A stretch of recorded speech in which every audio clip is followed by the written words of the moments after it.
I want you to pretend, and I'm going to gather you together, maybe at the church, or well, the church maybe has been destroyed, in some place that's safe, that I can find a place, maybe a few days afterwards or a week after, or, maybe it's anyways, 2 or 3 days after the storm.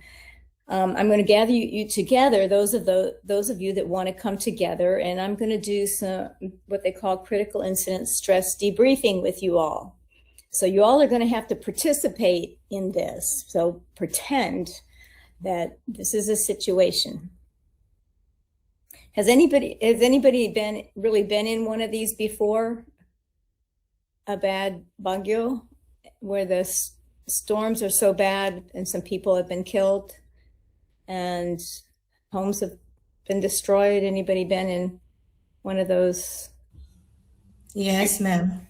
You have. Okay, then you know exactly what this is like. All right. So what I'm going to do is I'll go ahead and start, and I'll say thank you all for coming today. I know it's been a very, very difficult few days for you after the storm, and it has left some just horrendous things that have happened, and it's been very difficult. And I wanted to provide a safe place for you to come to be able to talk through some of the things that you've been going through and what it's been like for you. And if you'd like to take this time to kind of debrief what's happened, I would be happy to do that with you. I think the first thing I want to start out with, just finding out what are the facts, what's happened. Tell me what happened. What are some facts and some things that, some just, like, when did it start? Okay, you guys have to pretend now. You have to put yourself in this situation, pretend.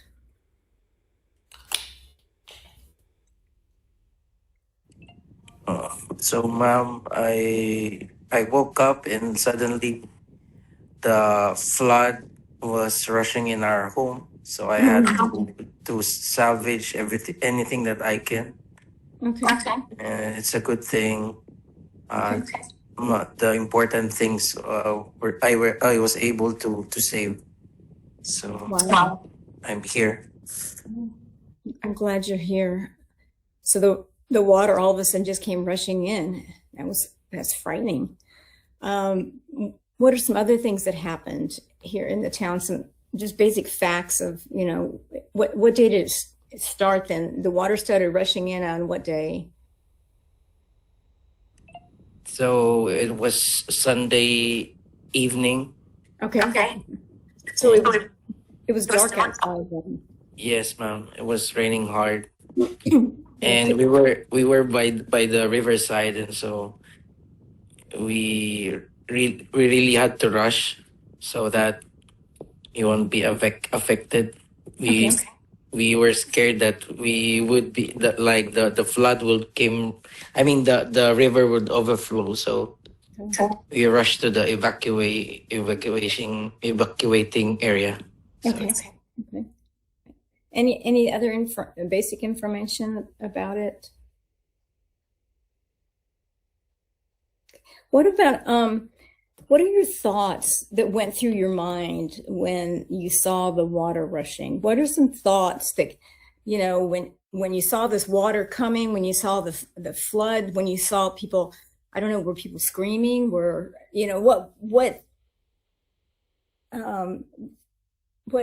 are some thoughts that you had as the water was coming up? What were you thinking? I mean, that. So in my mind, ma'am, I just wanted to save us, my relatives. Sure.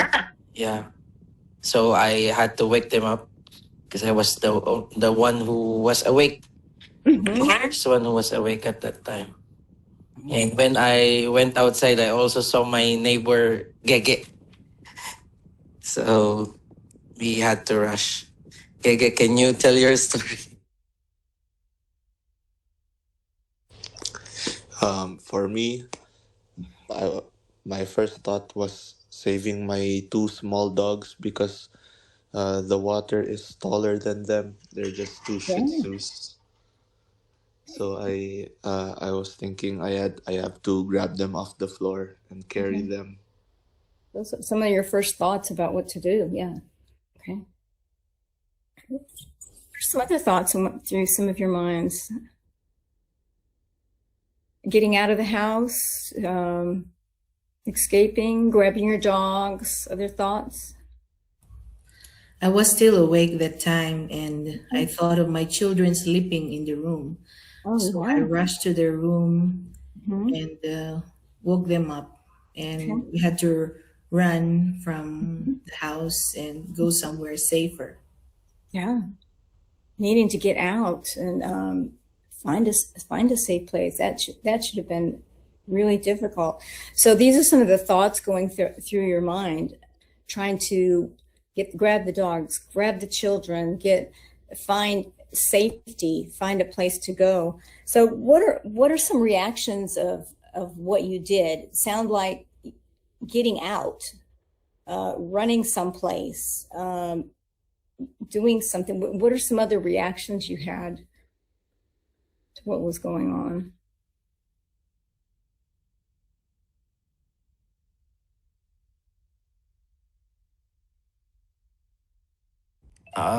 Since no one is talking, for me, I thought, uh, I thought I was in unbelief, disbelief. Sure. Like that this could this be like, how could this storm be like this, in this great catastrophe? So Right. yeah, I was really shocked. Oh, I'm sure it was shocking. Very shocking. Very scary, I would think. So what were the feelings that went on as you are dealing with this aftermath of everything that happened? What are your feelings now afterwards or during the situation or now? What are you all feeling? I'm sure there's a lot of things going through your thoughts about the feelings you've got. I mean, this is horrendous, this thing that's happened to you all. The destruction, and I hear there's a couple children that were washed away in the river, and a lot of destruction. Your church has been damaged. Several homes have been flooded. So what are you all feeling about all this? What are some of your emotions about, if you could label an emotion, what emotion would you have right now? For me po, it's all so overwhelming, so many things happening at the same time. Mm-hmm. And it all happened so fast. There's unbelief. When it was over, there was relief, and then we heard of the news of the two kids dying. And then and then we're worried about what do we do now? How do we rebuild again? It's just Yeah. overwhelming. Oh, yeah. Overwhelming. Oh, yeah. Disbelief at what happened. Just so many feelings that you guys are dealing with. It's really hard. Okay, I'm going to go ahead and stop it right now. This is sort of what you do with debriefing. The only thing that I forgot to say is at the beginning, I should have given instructions. And what I do is, I start out saying, I'm going to prepare a safe place for you all to be able to talk through some of these feelings and what's happened and what's going on. And then I would say then at first, we're going to talk about some facts about what happened, what each one of you saw and heard, were just facts. And then next, let's talk as a group about what you thought about the situation when you were going through it. What were your thoughts? What was going through your mind? And then the next, in our debriefing time, we're going to talk about our reaction. Then how did we react to what happened? And then finally, we're going to talk about how you all felt about the situation. So let's go ahead and start with the facts. So I should have said that at the beginning when we started, and I didn't do that. But that would have helped you all, I think, stay with talking about the facts. And it's really going from a lower level of dealing with a higher level of dealing with I guess your higher, lower level. I don't know, it's at a level of dealing with just facts. And it doesn't cause so much emotional work to be done, just talking about the facts when you're debriefing with a group or with an individual. Then next I talk about the thoughts that they have then, and then I have them deal with their reaction then to what happened. Are they reacting to it, or what did they do? And then then the feelings. And then I might do, after that, I would do a little debriefing with them and let them know, you're going to be having some different symptoms maybe in the next few days. Maybe you're having some nightmares, maybe you won't be able to sleep. There may be some things that you're going through. And this is the thing where you talk about reactions to things. I can talk about, I say, what kind of reactions are you having now that it's over? I can't sleep at night, I can't focus, I can't concentrate. That's where you could have some of those kinds of symptoms where they talk about their body's reaction to it, how they're responding to it, kind of thing. So does that give you an idea of how to do that kind of debriefing? Mom, Sort of? just Go a ahead. question, Mom. Yeah. Mom, I imagine that it would be a long discussion since it's a group.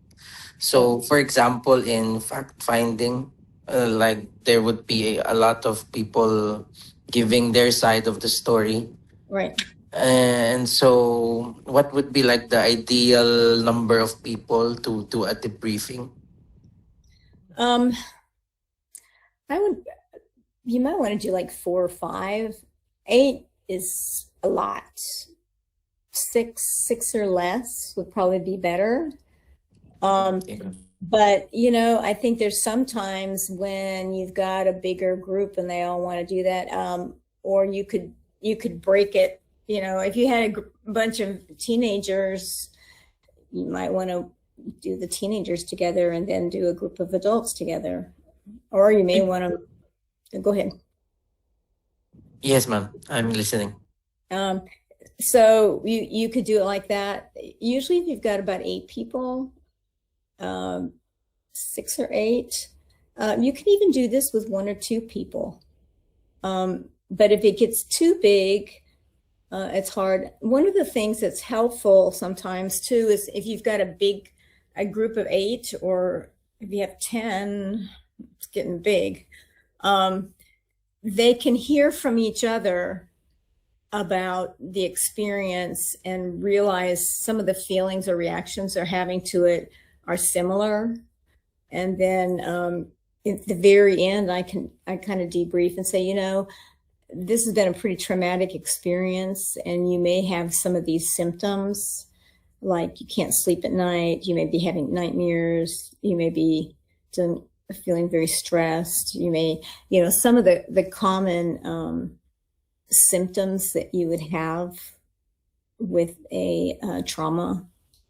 And so I can share some of those. And also people can talk about during the reaction phase, I'm not sleeping at night, or I keep pondering over my head, if I would have done this, I would have, and helping when people hear some of these reactions people have to it from different people, they say, oh, I must not be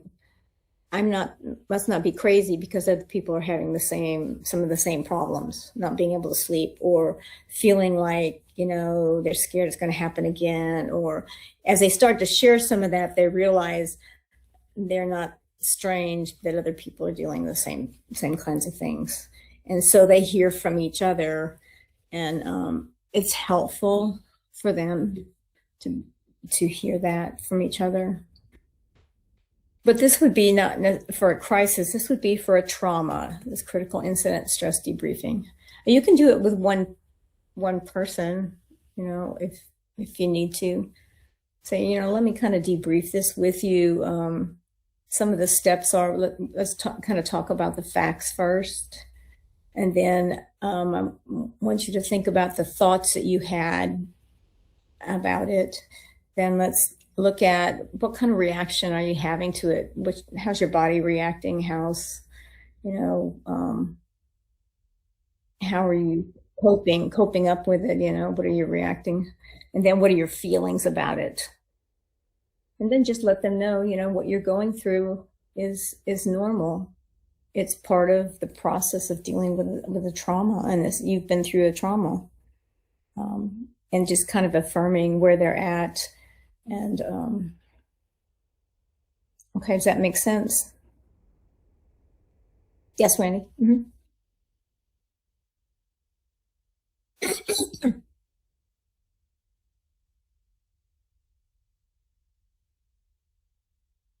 How can you what? Oh, um, what you could do, and that's a really important thing. What you could do at the beginning during the introduction, and these are, some notes you can write, to yourself. When I do this, do this. You can say, everybody take a couple minutes, or everybody has about 2 minutes to share, and allow them to share. And I guess you could go around the room, and if somebody didn't want to do it, they can say pass. I don't want to, do that. I'll pass. So you could go around. I just leave it open to anybody who wants to talk. I don't usually do that. But you could give an introduction and say, we have so many people, and we've got 2 hours. It's good to say, we have 2 hours, or we have an hour and a half, or we have an hour. So let's keep it to about 2 minutes per person for each one of these as we talk. And you can also let them know, say, you don't have to talk and share. This may be too traumatic for you to do that. And if you don't want to talk, that's okay. Or if you want to come to me afterwards privately and share, I'm available for that as well. Okay. Is that helpful? Sort of, kind of. Okay. And you do this kind of debriefing in a trauma situation, not usually a crisis. This would be more a trauma situation. All right, everybody know the difference now between crisis and trauma?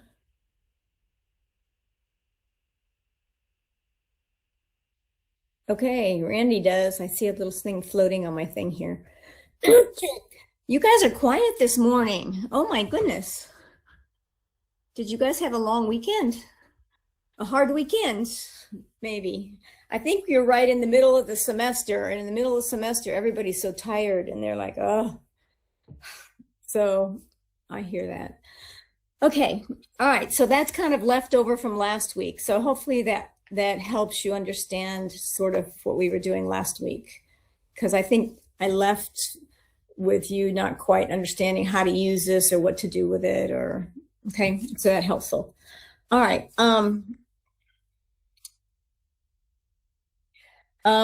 I wanted to share just a little bit about what's going on in my own life right now, and it's part of death and dying. I'm not dying, but my uncle is very, very ill.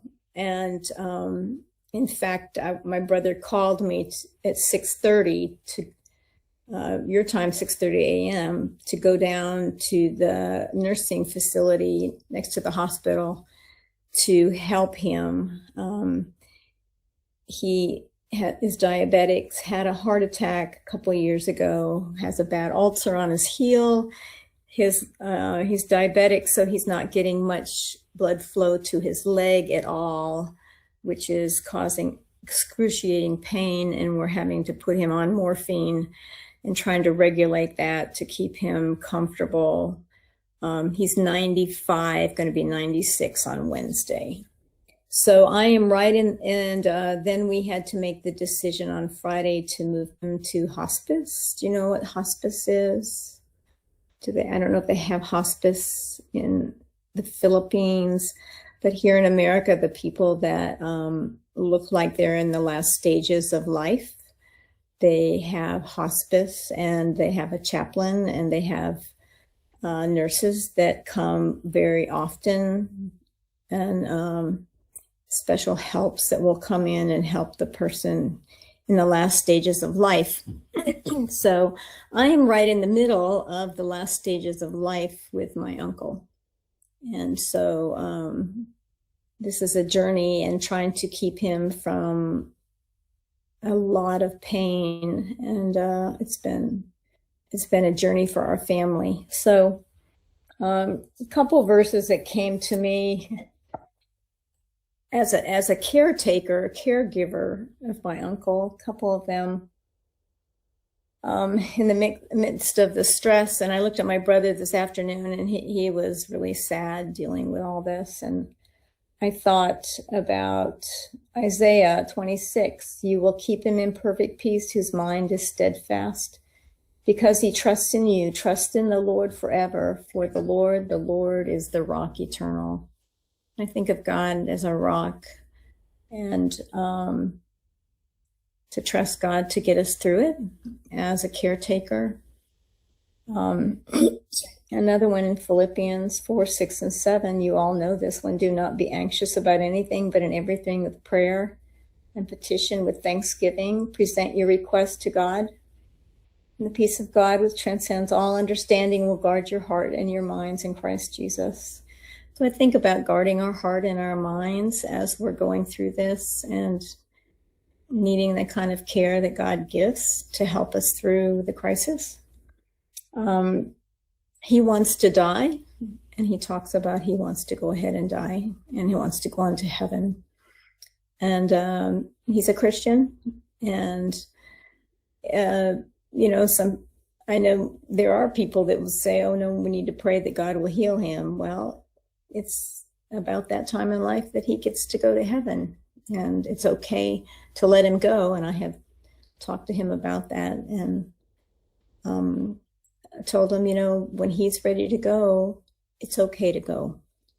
And sometimes we have to give permission to the person to go ahead and go. So I am right in the middle of what I'm teaching tonight, because I'm walking through it day by day. So those are some thoughts that give me comfort when I'm in the middle of this. So let's look. Any other questions? I have everybody's.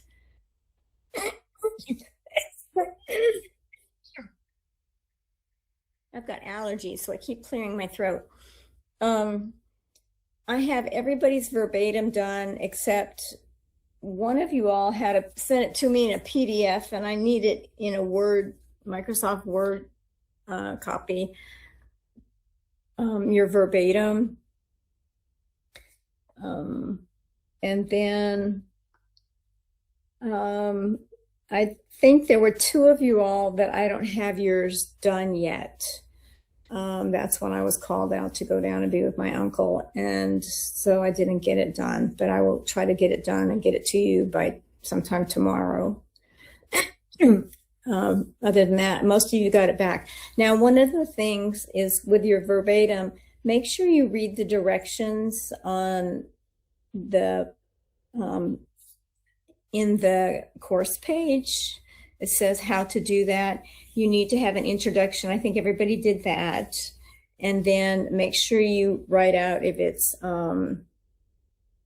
observation statement or self-disclosure, open-ended question, closed question, those kinds of things. And I think I made a lot of notes on everybody's paper. And at the end, you were supposed to put something about an evaluation of how well you did. If you maybe used too many closed questions and should have used more open questions, or do some evaluating. Maybe in this one sentence, I should have said this would have been better. So I think I put my information about that on the paper, but the instructions are on your course page. If you open up where you upload it, it has that instructions. So a couple of you didn't do real well because you didn't put the evaluation in, or you didn't label what kinds of communication statements or skills that you used while you were talking with somebody who's open-ended or closed or okay. Does that make sense? I think I wrote a lot in your papers. I hope that was helpful. I usually do that when I do with verbatims, but if you got really low points, it was because you didn't follow the directions exactly, usually on that. But if you have questions about it, feel free to email me, or it's probably better that you text me if you can. And because I usually respond to text immediately. Sometimes email, I wait 2 or 3 days to open it up, especially the Philippine Baptist one. Okay. All right. Any other questions about verbatims? I think you believe it or not, you guys are doing some really good conversations with people that are dealing with loss. I looked at what you guys did and I was very impressed that you were very caring and open and wanted to listen and hear. There was maybe some better ways to say some of the things, but you guys are very aware of that, I think, and really trying really hard to use observation statements. Most of you need to practice more. A couple of you did really well with those, but instead of repeating, I would say use observation statements. It sounds like you were really tired, or as I look at you, you look like you're really happy about what happened, or you seem to be really frustrated with whatever, okay?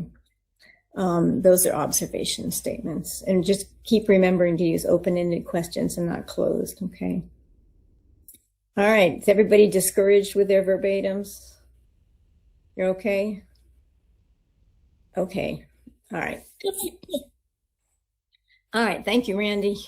All right, let's, what time is it?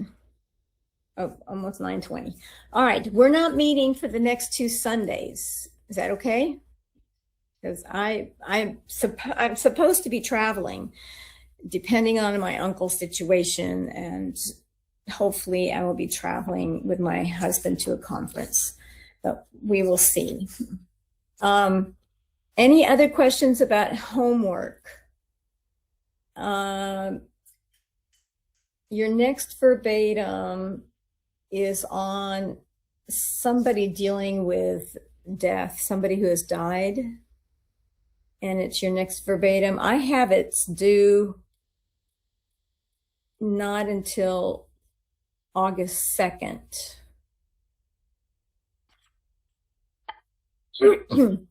Okay.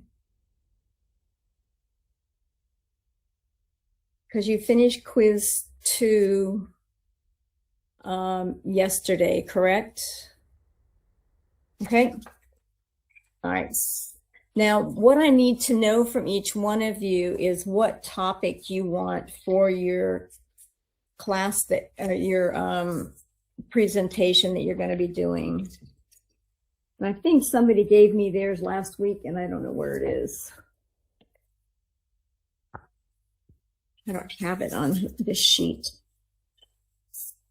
If you all can, if everybody in the class can email me or text me on Messenger, send me on Messenger what type of loss you want to study. And if you put it on Messenger with the class, then you all can look what other people are doing, and you can't do the same topic somebody else is doing. Would that be okay? Yes, ma'am. I can still Okay. remember my topic is miscarriage. Okay. Okay. Does anybody else know what they want to do? Okay, Randy. Okay. Um, I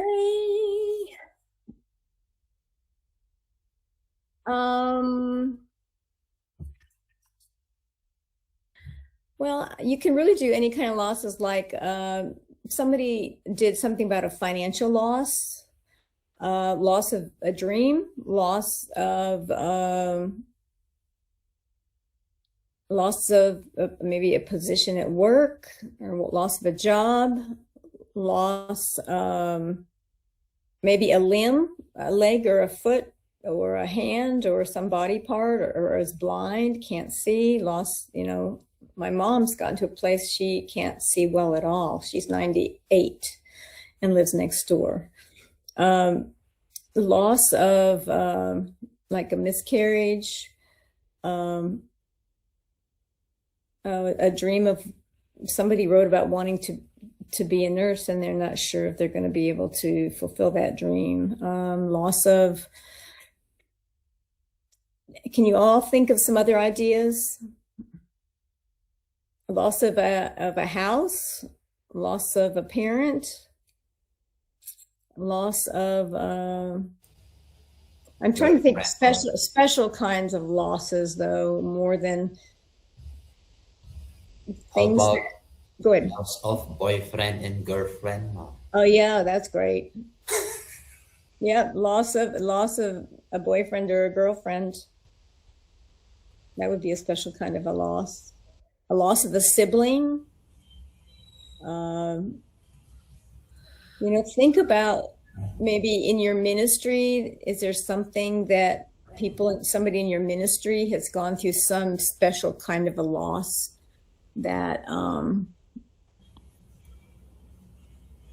that you might want us to read up on and learn some more things about?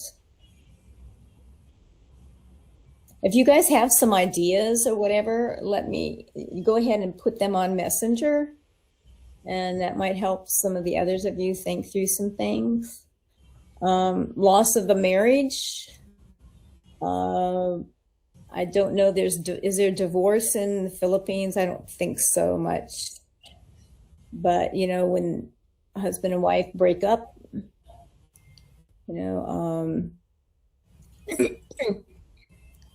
loss of a church, when pastors are asked to leave, or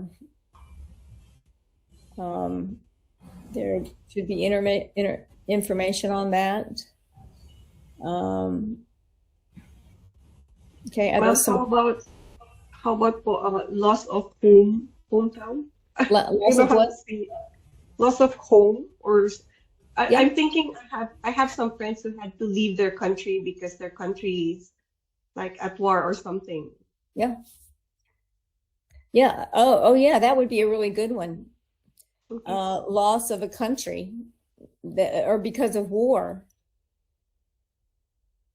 How about loss of a loved one due to suicide? Oh, suicide would be great. Suicide's a big one. Mom, Mhm.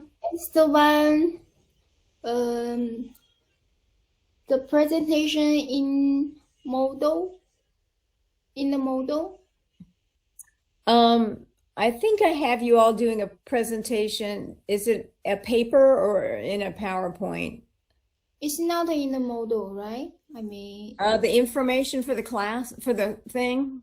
yeah, Yeah, let me see if I can find it. because I'm not found it yet. So last time I asked you, is that in model, but I don't know where. Okay, let me go in there and try to pull it up. Just a minute. Kelly 6. Let me see. It's on module 12, I think. Module.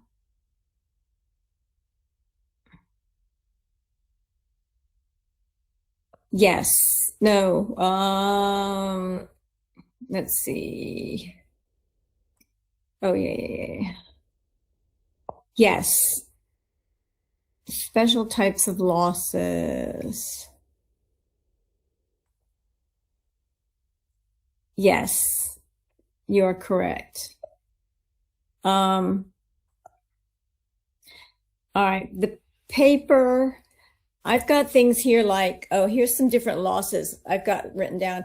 Suicide, a violent death, the sudden infant death syndrome, SIDS, it's called SIDS, miscarriage, abortion, stillbirth, HIV, a child born with a handicap. Are those some that would be helpful? Okay. Yeah, it's in module 12. Could you all hear me when I was saying those things? Yes. Okay. So those are some other types of losses. It's a 5-page, and all the instructions are in module 12. And then there's a place there to upload it. Would it be easier for you all to put a PowerPoint together to share with the class? Because you all are going to present these topics the last 3 or 4 weeks of class. Present what you've learned to the class. Would it be easier for you all to do a PowerPoint and present that rather than write a paper?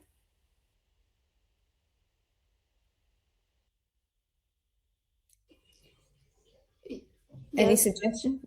Would that be easier, Joanna, for you to do a PowerPoint than a paper? I will try. Okay. Do you know how to do a PowerPoint? Yes. Okay. Would you guys rather do a PowerPoint rather than write a 5-page paper? Maybe 10 to 15 slides? I think for me, I will do the paper, ma'am. Okay. Yes. And then present it in class, what you have on your paper. Yes, ma'am. Okay. All right. So if some of you want to, you can do a 10 to 15 slides in a PowerPoint, or you can do the 5-page paper. Okay. But And then- we will, sorry, ma'am. Go ahead. But Then you if present it. if we choose to do the paper, we will present it also in class. Yes. Okay. But you could just don't read your paper word for word, but just tell what you've learned. You know what I mean? Don't Yes, necessarily ma'am. hold the paper up and just read the paper, but just say, this is what I've learned, and these are the 5 important things. Go ahead. Excuse me, ma'am. Yes, Colin? Sorry, ma'am. I was looking at my at your feedback. There's no feedback in my paper. Oh, okay. Yes, ma'am. Okay.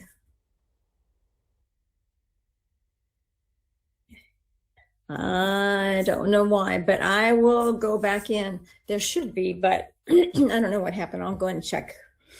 Okay, ma'am. Okay. Thank you. Yes. Yes. Pardon? And module 12, correct. It gives the instructions there, exactly what it's about, and also the different types of losses are listed. And then just answer those questions there. The introduction to your topic, describe the type of loss, basic information about it. What are the challenges with this type of loss? Are the challenges in processing the grief? Then how can you specifically help a person or family deal with this type of loss? In your culture, then, how is this type of loss dealt with? Is there some unique things in your culture? How can a church or others minister to a person with this kind of loss? How can we educate others maybe about the need to help people with this? What kind of resources are there in your area that can help a person with this type of loss? And then your conclusions. And I put down at least 2 books if possible and 3 journals or internet articles.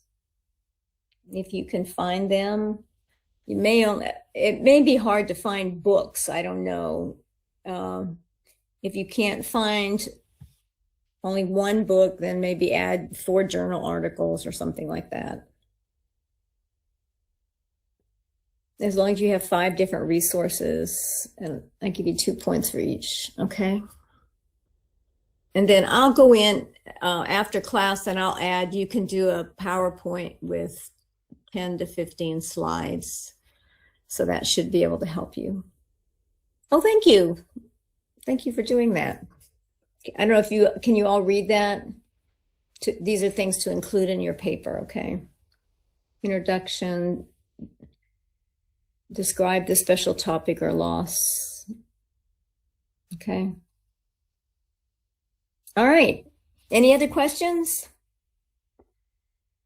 I think we've got that. All right, let's go ahead on, because I don't know if we're gonna cover everything else we need to cover tonight, but we'll go on. But if there's questions, please, you can send me a message through Messenger if you want to. If you have a question about the paper or the PowerPoint for the presentation, probably everybody else has that same question. So, you know, don't hesitate to send it through Messenger if you want to. Okay. All right, everybody's so quiet tonight. Oh my, it's hard to get anybody talking tonight. All right, let's try. Randy, can you bring up the first PowerPoint? It's in the session on crisis of death. And it's the one, it's the first one well, no, I want to do part B first. Can you do the part B one first?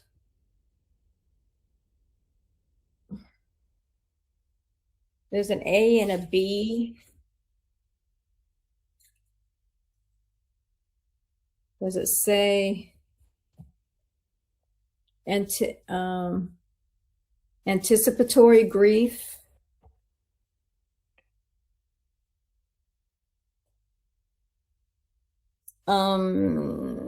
Yes. A sec.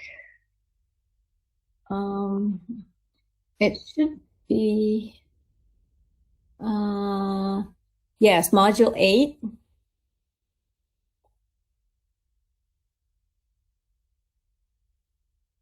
And it's the second one, the participatory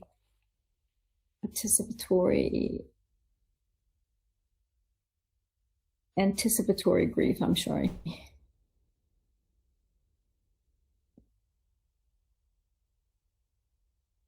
It's the second one, B, PowerPoint Crisis of Death, Part B, Anticipatory Grief and Grief After Death.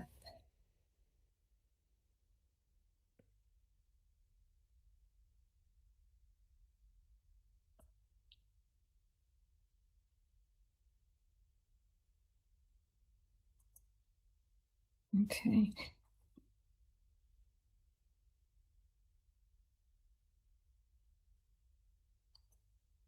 Okay.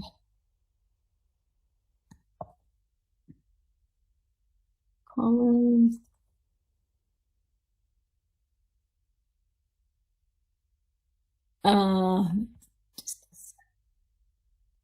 Yes.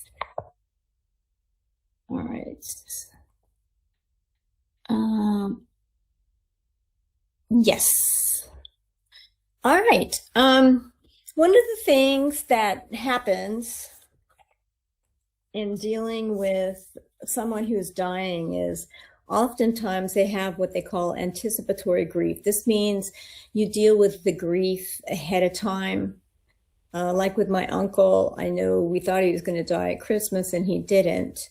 And then now he's on hospice, which is what we use to help people the last few months or few weeks of their life, they come in and they get extra care and extra help for people that are probably going to die fairly soon. And we grieve that. Now, sometimes there's a sudden death, and the grief with somebody who dies a sudden death is oftentimes a little different than somebody who's grieving ahead of time because they know somebody's going to die. So there's a little bit different there.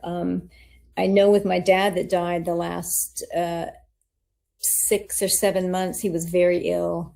And so we had time to kind of grieve as we went along, knowing that he wasn't going to recover. Whereas if he would have died quickly of a heart attack, that would have been a really different type of grieving in some ways, because it was more of a shock. Whereas the other, we kind of knew that he was not doing well and was going down here quickly.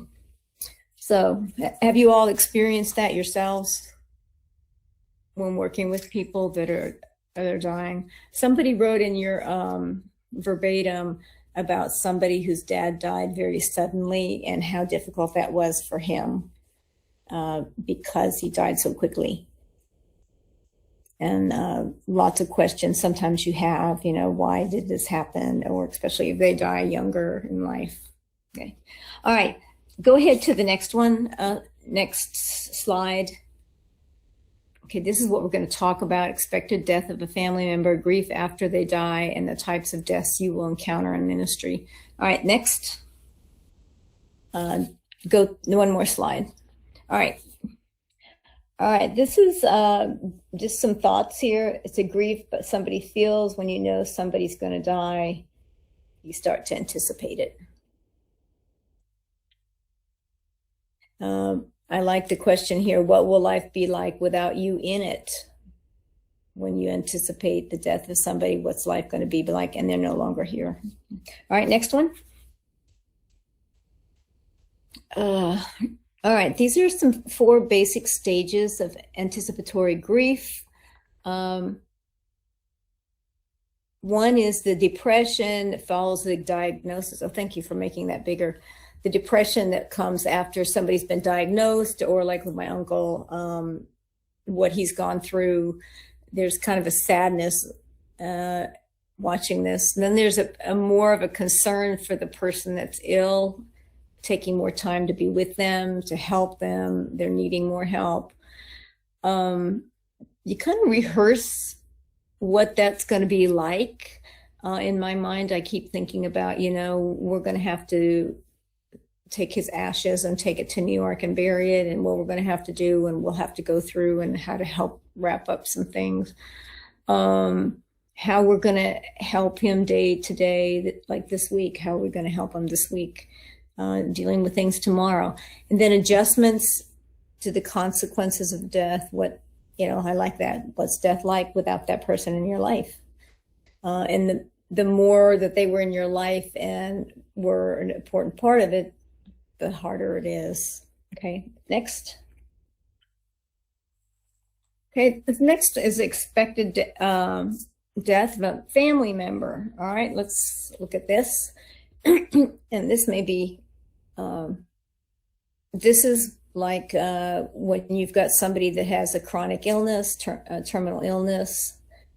I like how this says sometimes it's a blessing or a curse or both, depending on what's happening. I talked to somebody last week, and I found out that her stepfather had died. And I asked about it, and the comment was, because I thought I need to send her a sympathy card.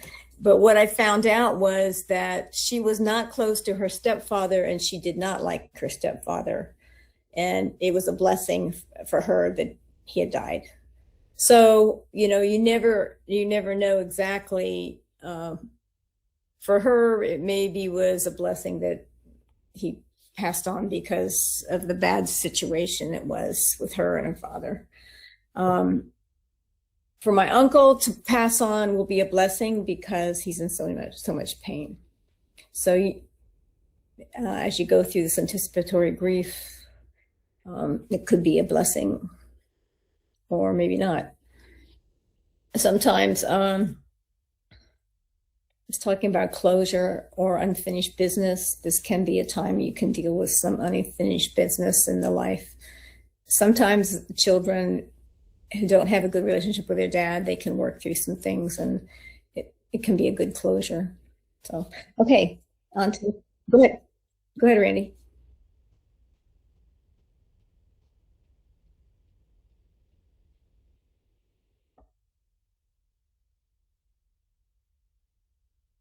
Yep.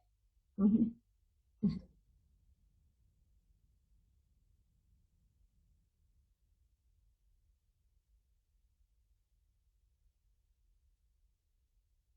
When somebody what?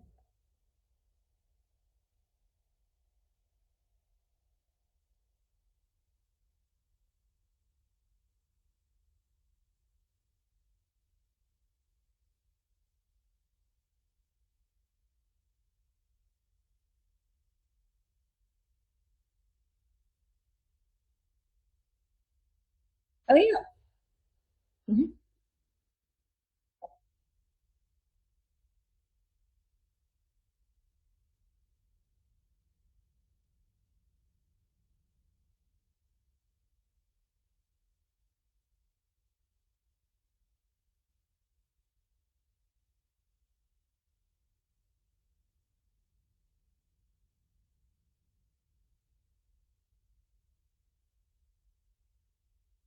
Mm-hmm.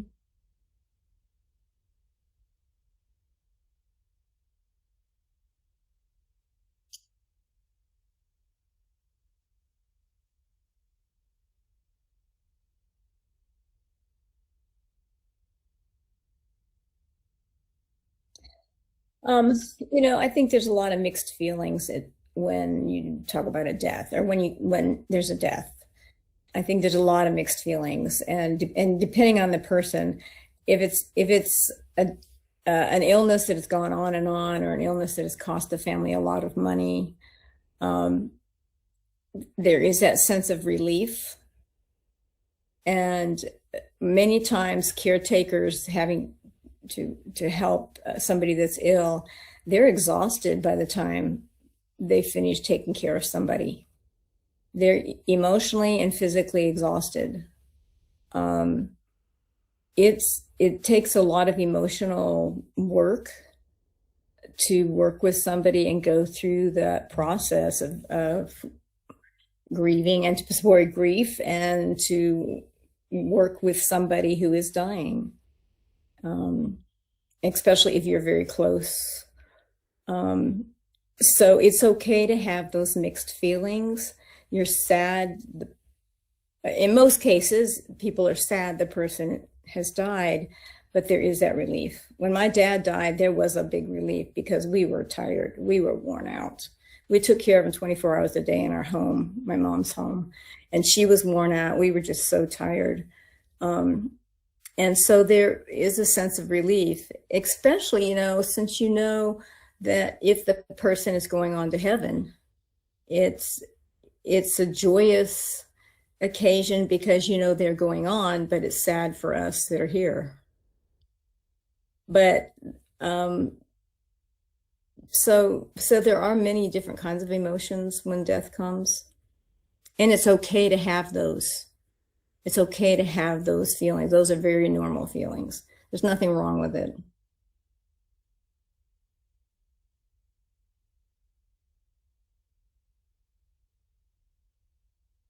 Mm-hmm.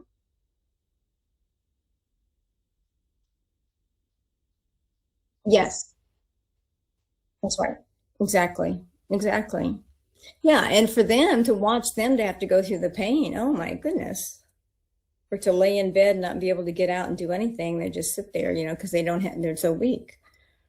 And they most of the time they're happy to go, even though it's a really sad thing for them. And they've got sometimes they have mixed feelings, the ones that are dying, but then the ones that are have watched a person pass on, they're sad, but yet happy for them to be in heaven. Now, if they're not in heaven, that's another issue as well. Yeah. So, okay, next slide. I hope that was helpful. Okay, terminal illness presents special problems. All right, these are some of those issues that you go through. Anybody been through those or have seen other people go through some of these? Families disruption. Oh my goodness, families having to make decisions about the health issues of a person in the family. Sometimes one says, I want to do this, and somebody else says, no, we need to do this. Remissions. My uncle, we thought for sure he was going to die. Doctor said he's going to not make it through the day, or if he makes it maybe through the week, he'll be gone. Well, he's still with us. So there's remission sometimes, and then relapses, and especially with cancer. Okay, a lot of uncertainty, making some choices on treatment. Should I do this treatment, or should I try this to make him better? You know, there's all these things that go up and down with emotions with family members, especially as they watch the loved one go down in their health. Okay, next one. All right, next slide. Now, this is sort of the stages of the grief cycle. We've talked about it some, but this is after somebody dies. You have normal functioning and you're doing really well. Then you go through the shock or denial. It's more of a shock if it's somebody that dies quickly or suddenly, and you go through those feelings. Then there's the anger, frustration, anxiety. There can be depression. Sometimes when it says detachment, especially when they're going through anticipatory grief, sometimes people kind of detach or have a hard time talking to the person that's dying. When I saw that word, I thought about that.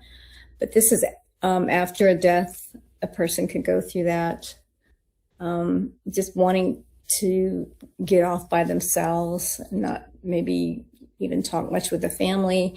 It depends on the person. Then beginning to talk to others, beginning to feel more engaged with things, and then finally acceptance of the person that died. Okay. And I like what I wrote here on the side. No one grieves the same way. Sometimes you'll go through some of these stages and then you'll go back through them again. Sometimes you feel like you've worked through some of the stages. Sometimes you skip a bunch of these stages because you feel like I've got to be in good, I'm the pastor, so therefore I shouldn't have to grieve. I need to get on with this. And then you find out 2 years later that you haven't really grieved at all, and you have to go back through some of this grief and deal with the grief that you just kind of stuffed inside. And that oftentimes happens for people like us that are in ministry. We don't allow ourselves time to grieve. Are there any stages here where you guys find that you're kind of stuck, or you don't work through in grief, or don't allow yourself to deal with?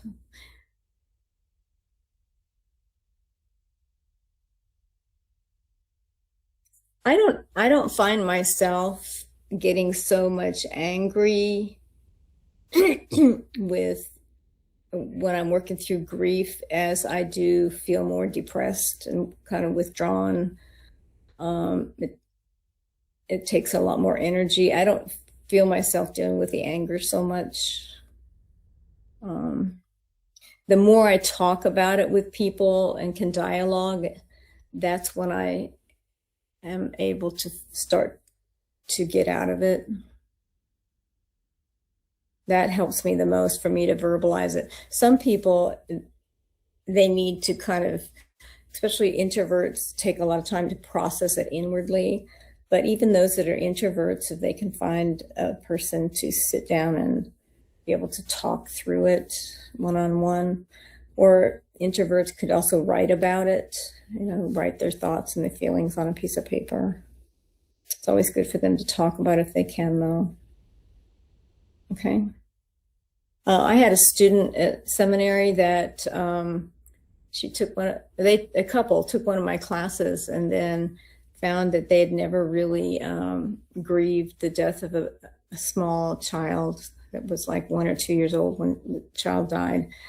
And they felt like they had to be, perfect pastors and whatever. And they never really worked through the grief. And after they got to seminary, they realized they hadn't dealt with it and had to go back through this process of working through it. And then they finally went back to the place where the child was buried and was able to let go of it. But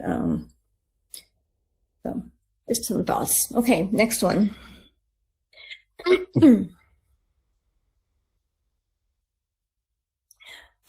These are just some goals that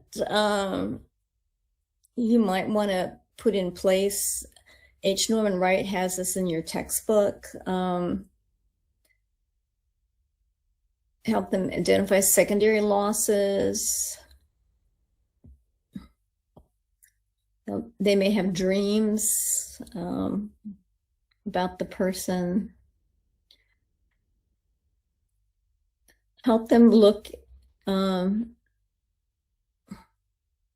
says discover the bereaved person's capabilities and where they might be lacking in coping skills. What can you do to help them? What are they needing help with the most? Somebody who's grieving and you're working with them. Give them information about what they're experiencing. Sometimes they don't realize that some of the things they're going through are pretty normal.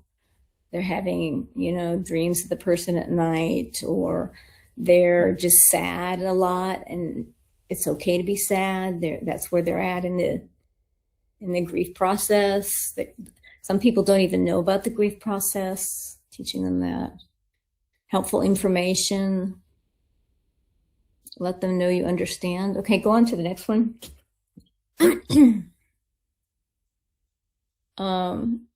These are some other goals here. Let them know how grief will affect them. Understand that process. I think I already talked about that. Relinquish spiritually, socially, and physically.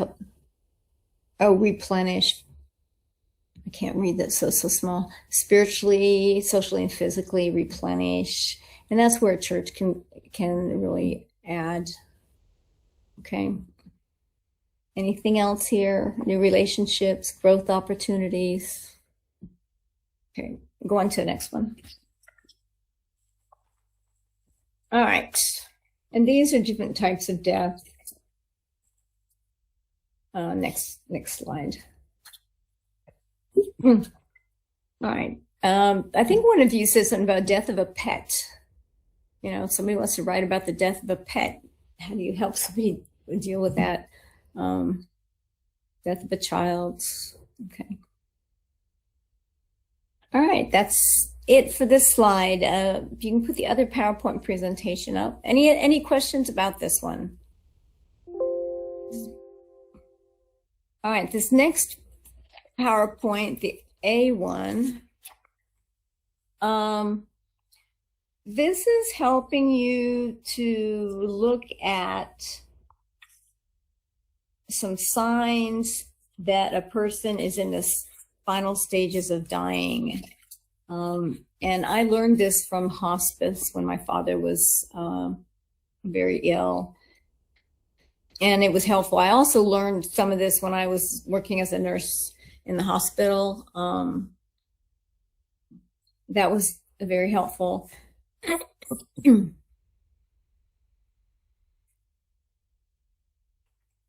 Hey, do any of you need a bathroom break? You guys okay? Yes, ma'am. Need a bathroom break? Okay. I got 10 minutes to 10. Should I give you all 10 minutes? Yes. All right, 10 o'clock, we'll start on the next one. The crisis of death. Okay. Give you all 10 minutes, take a break. And I think, was it Randy? Somebody asked me to about sending them their thing again because they didn't. Somebody, who's the one who wanted me to send? Ma'am, that was me, ma'am. Collins? Yes, ma'am. On the verbatim, ma'am. And also, I wanted to ask why the score was low because I followed the instructions. Did you get it? Yes, ma'am. I mean I got the score, but I wasn't able to see the feedback. Okay, let me get. All right.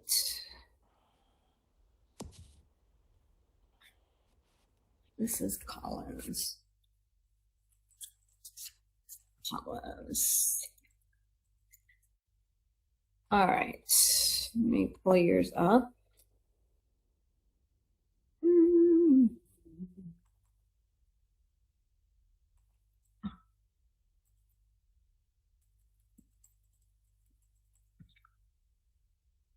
All right, let me send this again. It should have showed,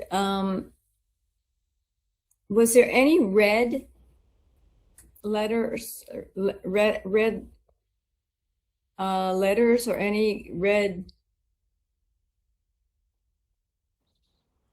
No, ma'am. None, ma'am. Okay, I just sent you one. See if that shows up.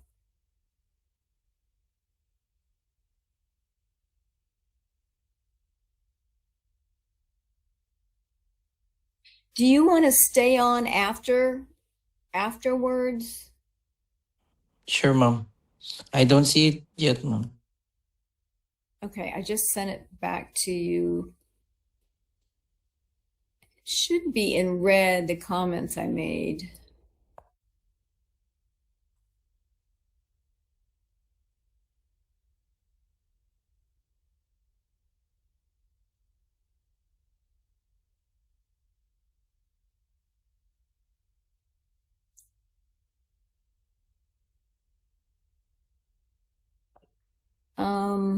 Yeah, afterwards, let's, I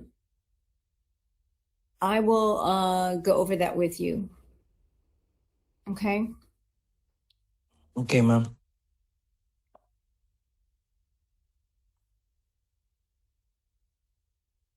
Uh, 30. I'm going back over it while we're taking our break.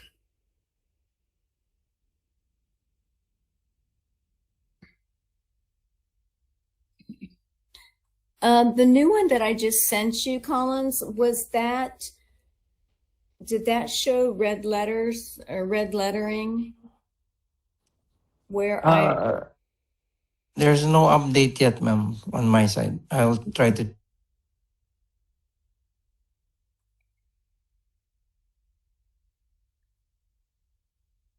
Not yet.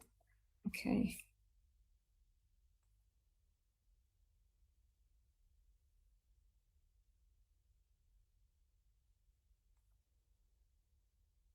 Okay. Hopefully it will come through it should come through before class is over. I sent it to whatever, your PB. I saw it, ma'am. You got it? Yes, ma'am. Does it show any red letters or red wording? The changes I made should be in red, or comments I made. Are they in red? I think all Not in red, ma'am, but I'm seeing comments, ma'am. Okay. I don't know why they're not, because I made the changes using, I don't know about the rest of them. Do they get it in red? Ma'am, were you using the comment function of Word? Yes. Because sometimes, ma'am, if it's not turned on in the recipient's system, it wouldn't Oh, show as a change. that's why. Yeah. And I don't know how to turn that on for you all.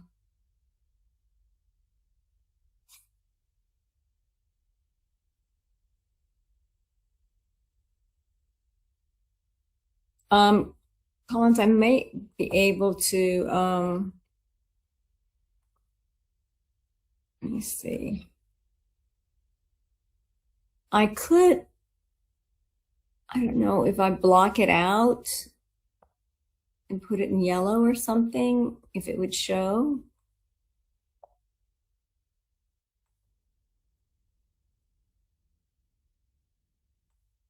Okay. Okay. Let's see.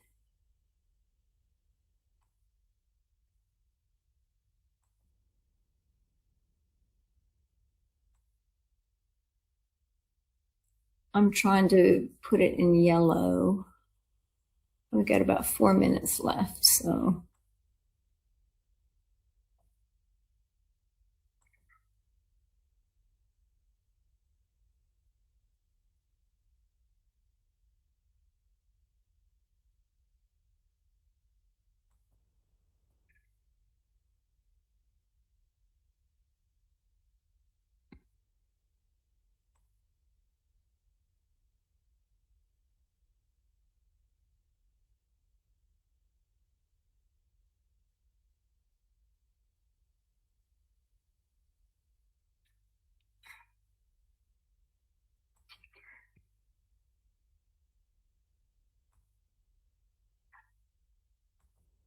Okay.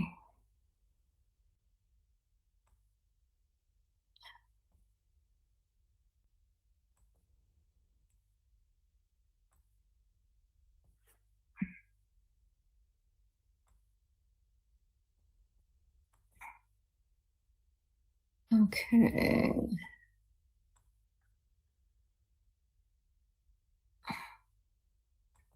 Mm.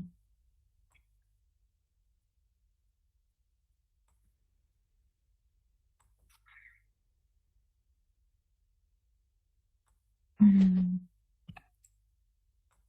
All right, I'm trying to get this.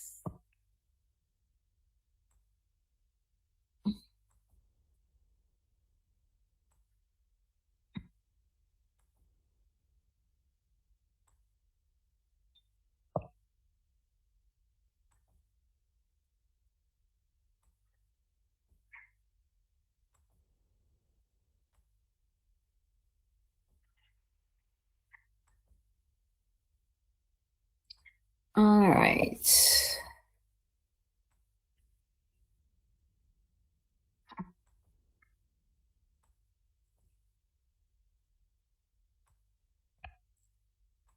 All right, Collins, what I did is I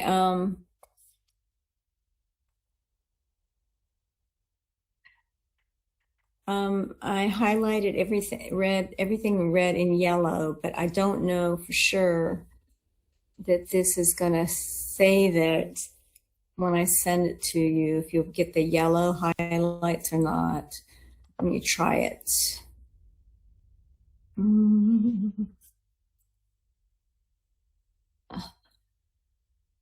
All right, let me try it again. Collins. All right.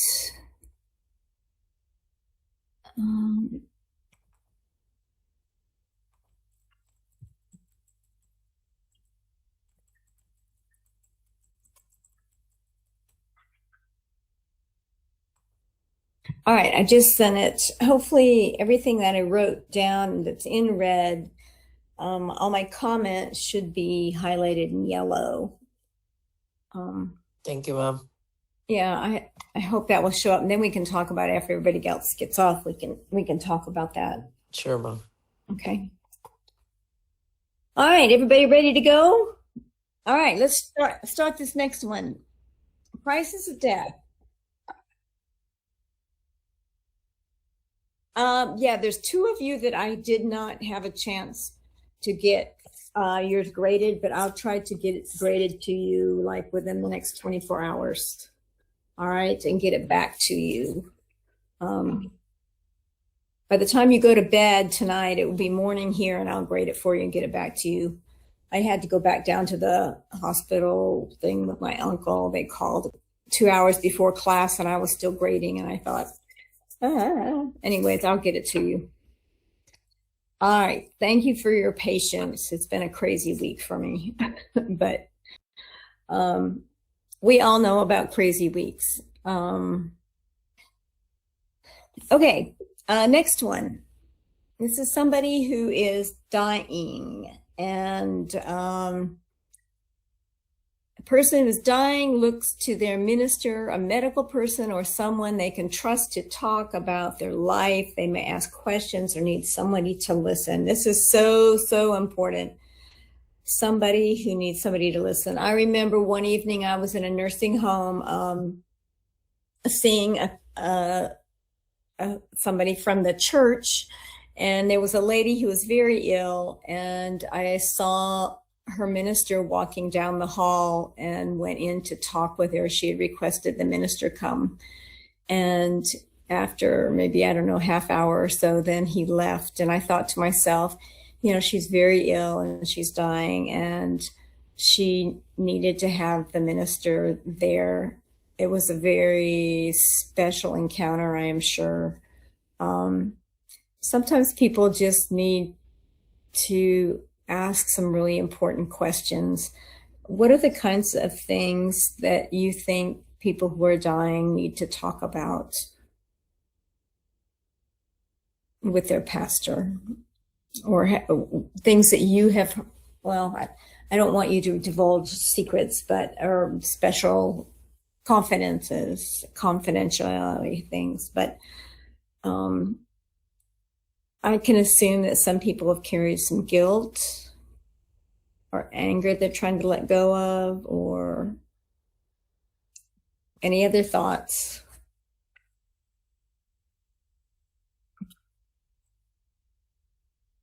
Needing to know that God really loves them, that God really, really forgave them, or God's really in their heart, or how do they really know that they're going to heaven? I can see a lot of these questions. And how do they know for sure? Maybe they have questions about, will they go to heaven? They've done so many bad things. And so anyways, let's go on to the next one. This next one is some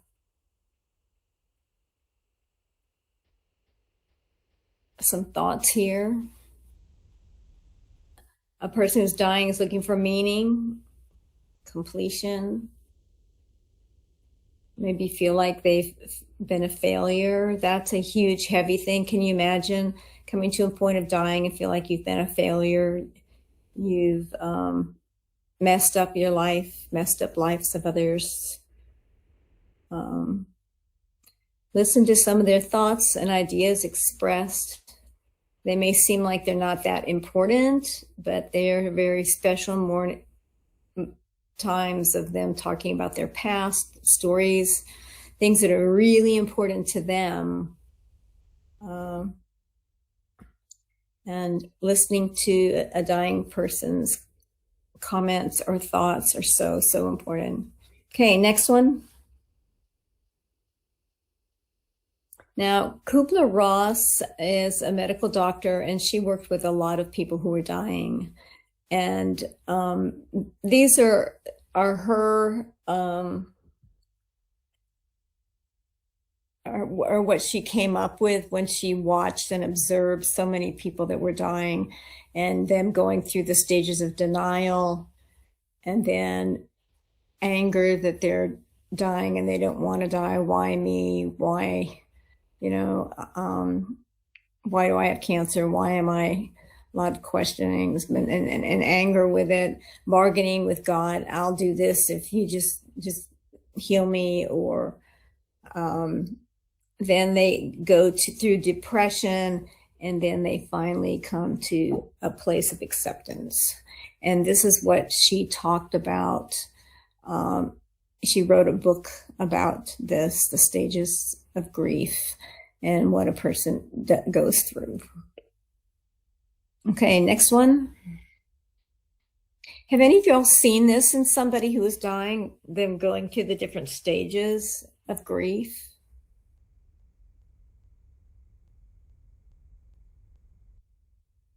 Anybody? Anybody? Have you been with people that have gone through the process of dying? Do you recognize? Yes. Yes, and ma'am. do you recognize any of these stages, or was it very different in your culture? We do.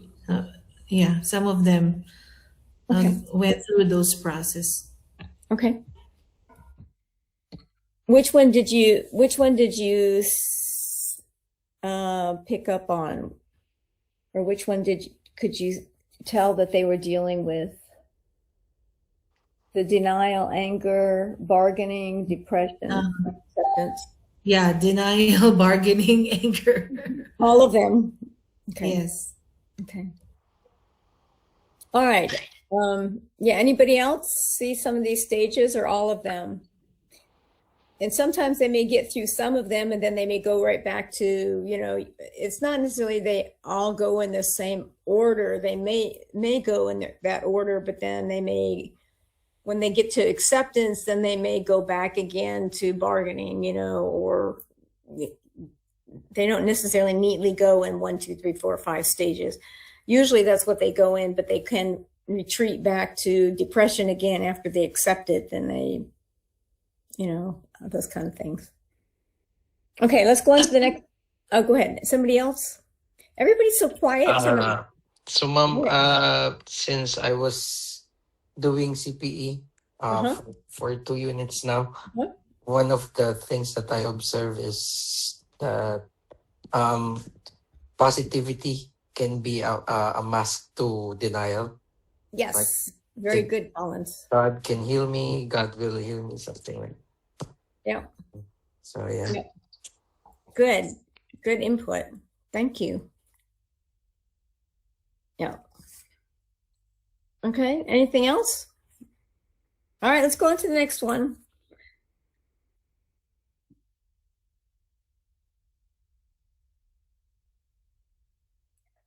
These are some things that you sometimes hear them think about. They tend to deny the reality that their death is coming.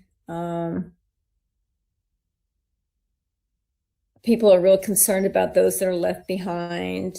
They want to talk to somebody about their past life, a pastor or somebody who they feel like safe, a chaplain. Preoccupied with religious and spiritual concerns. If they're going to heaven, what's heaven going to be like? Does God really love me? How do I know I'm going?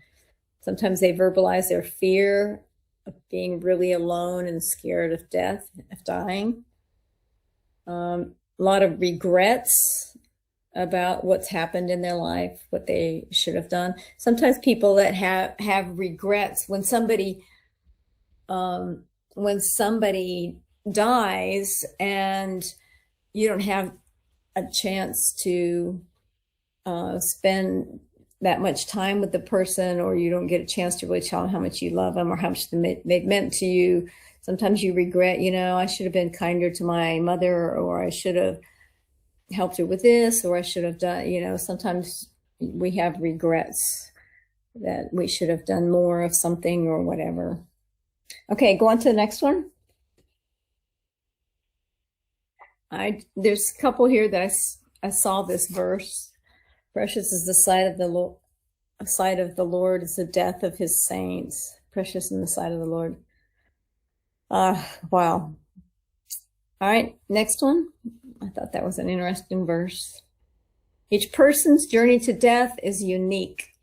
Some have a very gradual decline and others will fade away. What do you think that means?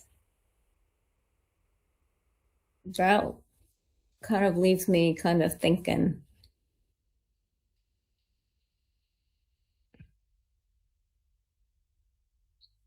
All right, next one. Everybody's quiet tonight, I can tell. Next slide.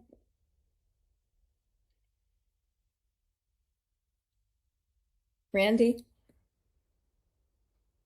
Next slide. You want to do the next slide, please? All right. Okay, when death starts to happen, being present, giving comfort, reassuring, soothing words are really, really important. I just watched these people with hospice that are dealing with my uncle, and they are extremely caring, very caring, and meeting, his every need. They need to turn him, or they need to rub his back. They need to help him brush his teeth. They need to, whatever. They're so caring, and they're very concerned about getting the pain under control. And, even just these smallest things that you can do for somebody who knows that they're passing away. All right, next. Signs that death is near. Children and teenagers really have a pretty similar process as the ones that you're going to be looking at, but they may be a little more difficult to predict because some of them are pretty active right up until the end. It just depends. But go on to the next one. But for adults, now usually 1 to 3 months before they die, these are some things that they go through. Have any of you all noticed this in somebody that you've seen dying? I mean, this is something what's happening with my uncle right now. Okay. They talk less. I see my uncle eats probably about 20% of his food on his plate, and today he didn't even eat anything for lunch. I think he had something to drink, ate pretty good breakfast, but not much supper at all. So they tend to almost stop eating toward the end and hardly eat at all. Okay, next.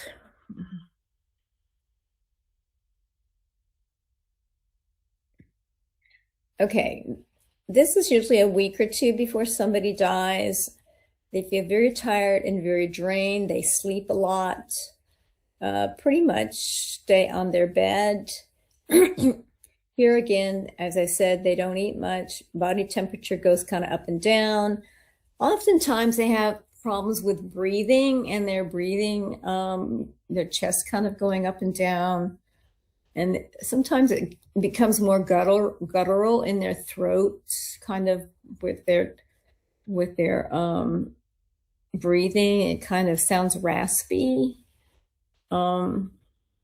Oftentimes they look confused and they don't know exactly what's going on around them. Hallucinations. I remember my dad talked about, he saw a big yellow bus, school bus, and children coming or something, or a bus pulling on our driveway. And I said, Dad, that's something that you're hallucinating, and that's not really there, but you're seeing it, and sometimes you can ask them, well, what other things do you see about it? It's not really there, you're hallucinating, but it seems like it's very real to you, doesn't it?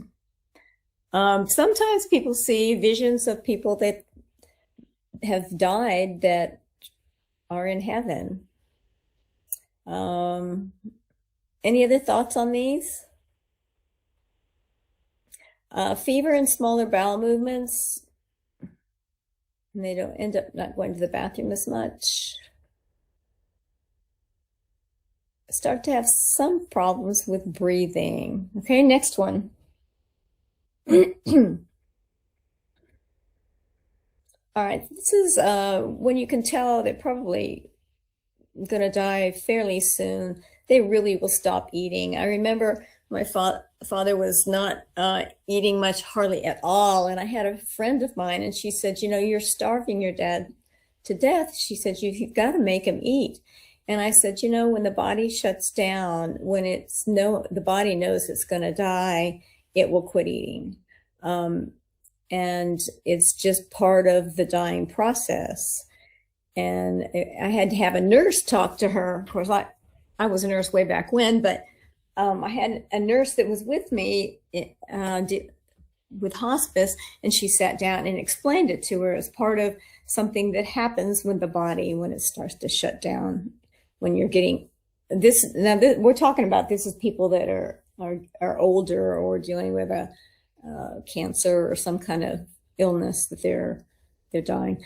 They stop going to the bathroom and having bowel movements. They groan a lot. Sometimes they have pain, their face grimaces. And sometimes I know my uncle sometimes has red eyes, like he's been crying. And some of that, I think, is from the pain that we're trying to get under control. The heartbeat tends to be irregular. His is irregular at this point. Body temperature tends to drop. One of the things, too, is shortly before they die, their limbs tend to get more of a purplish color. And it really means that sometimes the extremities are trying to contract to get as much blood as they can up to the heart.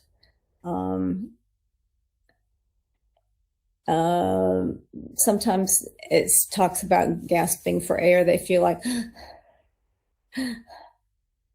so their breathing is kind of erratic. Sometimes, as it says, they go in and out of consciousness. My uncle sometimes will have his eyes a little bit awake, but then he'll look like he's asleep again. And sometimes even when he wakes up, he's not really sure exactly where he's at. Okay. Ma'am, can I share? Yes, please. Sige, Pastor Randy, you go ahead first.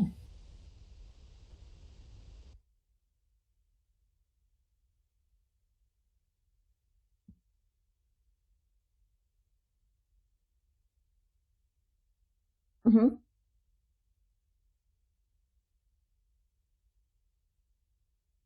Mm-hmm. Mm-hmm.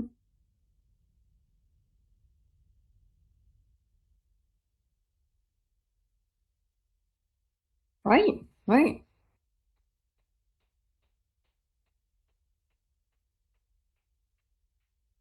Mm-hmm.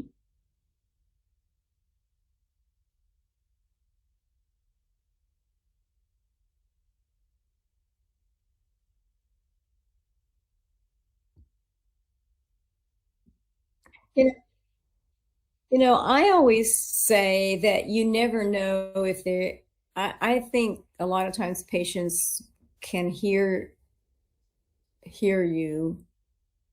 Not always, but I'm always aware that whatever I say, the patient probably may be able to be hearing what I'm saying. So I'm always cautious what I say as well. If there's things I don't want to say with them, in the room or whatever, then I need to say it outside the room. But I never know, they may be hearing. I'm always aware that might be a possibility.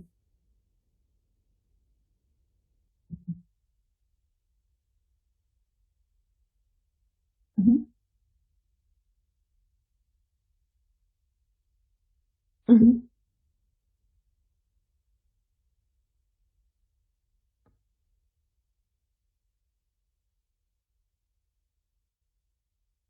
Mm-hmm.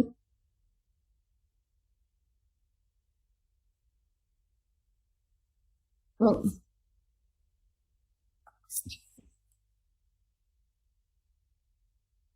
mm-hmm. Yeah, that's great. Yeah. A lot of times they need permission to go. Sometimes you have, sometimes they're holding on because they don't want to disappoint you, or they're holding on for, some reason. Sometimes if you let them know, it's okay to go. Heaven's waiting for you. God's waiting for you. When you're ready, it's okay. And sometimes that's what they need. And then will be able to go on. So, yeah, I think that's really important. It's hard to say, but it's really important, I think. Anybody else have see Yeah. any of these symptoms? Um, yeah, I just want to share my experience Uh-huh. with an old man Okay. after we visited him, not expecting that the day after our visitation, the following day, he will die. So I observed from this old man that maybe this old man also uh, do not know if he will die soon. So uh, he expressed a blessing to me. Yeah. Mm. And then I observed that this old man keeps on what's that asking her grandson to keep moving him from different position. So Mm-hmm. that's what I observe also uh, when the date is near to a person. Mm-hmm. So yeah, just Good. want to share, ma'am. Good. One of the things too, if somebody's in bed for a long time, it's really important to turn them on their side and then turn them back, then the side, like every 2 hours to turn them, mainly keep them from getting bed sores, sores on their heels or sores on their back or sores on their elbows, to try to keep turning them, especially if they can't do it themselves. These are some other things within days or hours of death here. You want to go on to the next one? Hi, ma'am. Yes. Mhm. I have a question. Yes. So, during my CPE term, ma'am, Mhm. there was this old lady who was taking dialysis, Uh-huh. and I had the chance to like counsel her for a couple of days, and she said that she didn't want to do dialysis anymore, Right. and she extended her concerns to her family, but Mhm. her children didn't want her to give up. So although she wants to give up because of the request of her children, she's continuing the dialysis. But so, ma'am, as a pastoral carer, how far should we go into to like helping the client to grant her request? Because I believe if we go so much, ma'am, we can be like mistaken as to like stepping over the boundaries, something like that, ma'am. Um, yeah, that's really something the family was going to have to process. It would, I, I think what you could do is maybe seeing if they could communicate. I don't know if they're really communicating with each other, why she really doesn't want to do it anymore.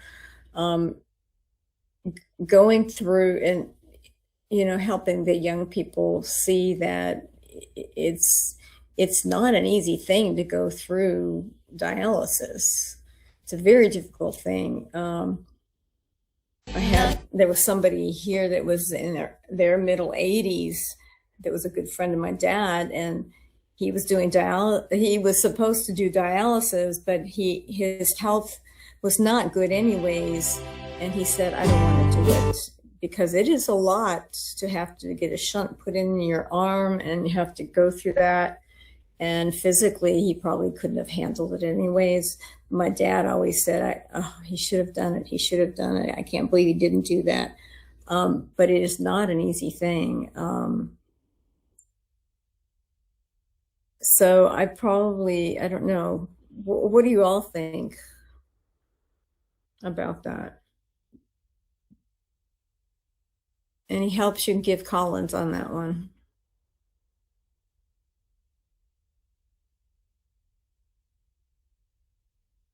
Mhm.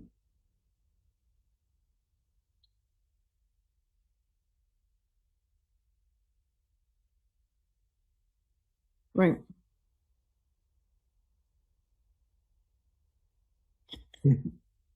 Right.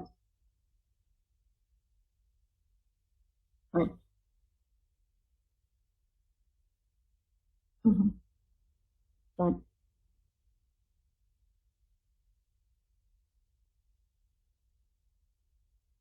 Right. Right. It's Pero po, ano, excuse me po. I no, go think ahead. Colin's dilemma was that he wanted the family to make a decision, but the family had two opposing decisions. Like the Right. patient wanted, tama na, enough na, and the family wants to say, Mom, we love you, we want you to stay with us. And how Mhm. do we deal with that? Yeah. Yeah, and part of that may be having her help the children to talk about what that would be with her not there, to being able to process their grief of, part of that is it's okay if mom dies, but for them it's not okay. They're afraid, they don't want to have mom gone, that maybe dependency, maybe it's the grief, and they're not wanting to deal with that grief because it's very sad. They're wanting the best for their mother, and they think that's the best. But the mother, and it may be the mother is just depressed, or the mother thinks it's a financial burden, or the mother, there's a lot of different issues going on.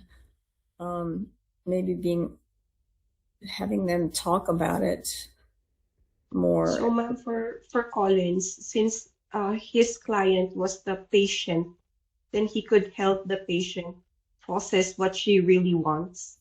Mhm. Like, does she really want to stop the dialysis? Or if she really has processed it, then help her express it to her family. Mhm. Mm. Finding the words to know how to talk to the family about it. Thank you, ma'am. Thank you, Ate Janice and Pastor Randy. Mhm. Ma'am, I have a question on the flip side. Uh-huh. What if you have a dying person, and like Colin said a while ago, he is in denial and they're still asking for complete healing, but based on, well, what our limited knowledge, that complete healing won't be possible. How do we respond to their request? For instance, please pray for complete healing. How do we respond to that? What do you all think? That's a big question. What do you all think? I think we can honor the request, ma'am. For me, I would honor the request of healing. I heard from my supervisor that whenever a person is in denial, you should, like, that the term was to dance with them on where they are at the moment, and allow them to go through these phases and realize it on their own. Mm-hmm. And because if you try to, like, don't yeah, I remember what she said was, don't cut the cord for them. So yeah, I think. Okay, I get that. But Mhm. wouldn't that be giving false hope? Because we don't want to give false hope, right? But we do want to give hope also. Parang ganun. I think when I pray for a person, if I'm there in their presence, they want to have healing. I would say, God, please heal him. But we also know it's your will to be done. And so we leave this person in your hands, Father, praying for healing, but also praying that your will be done in the life of the person. Or when praying that you would heal the person. Yeah, that's probably what I would say. And ultimately, it's up to God whether He wants to heal or not.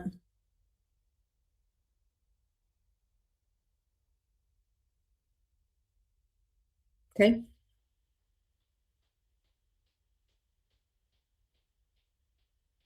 Okay. Mm-hmm.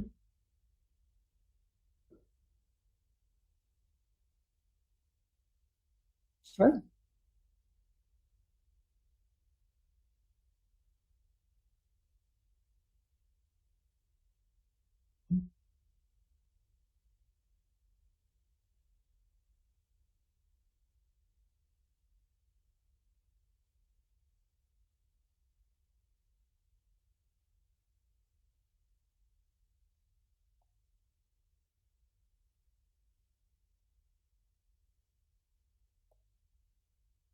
Mm-hmm.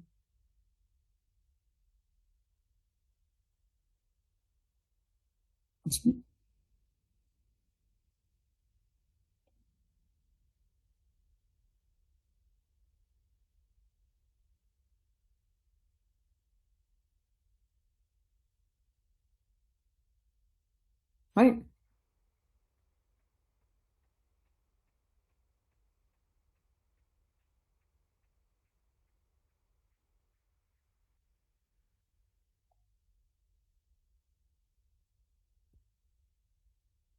Mm-hmm.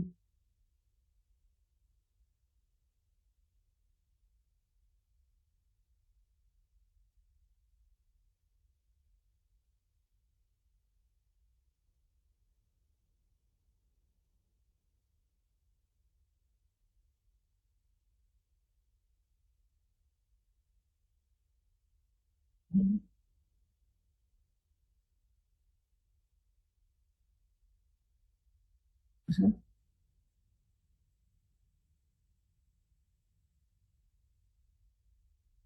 Mm-hmm. Okay. That's right. Mhm.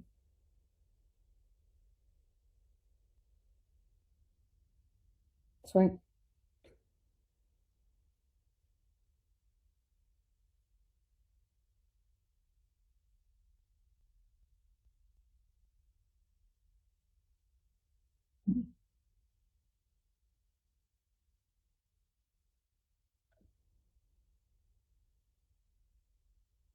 Mhm.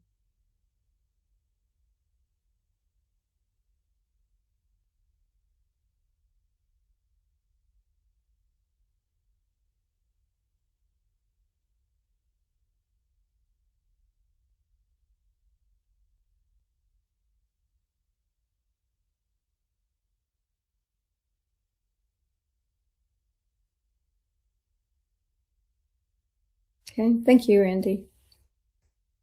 Okay. All right.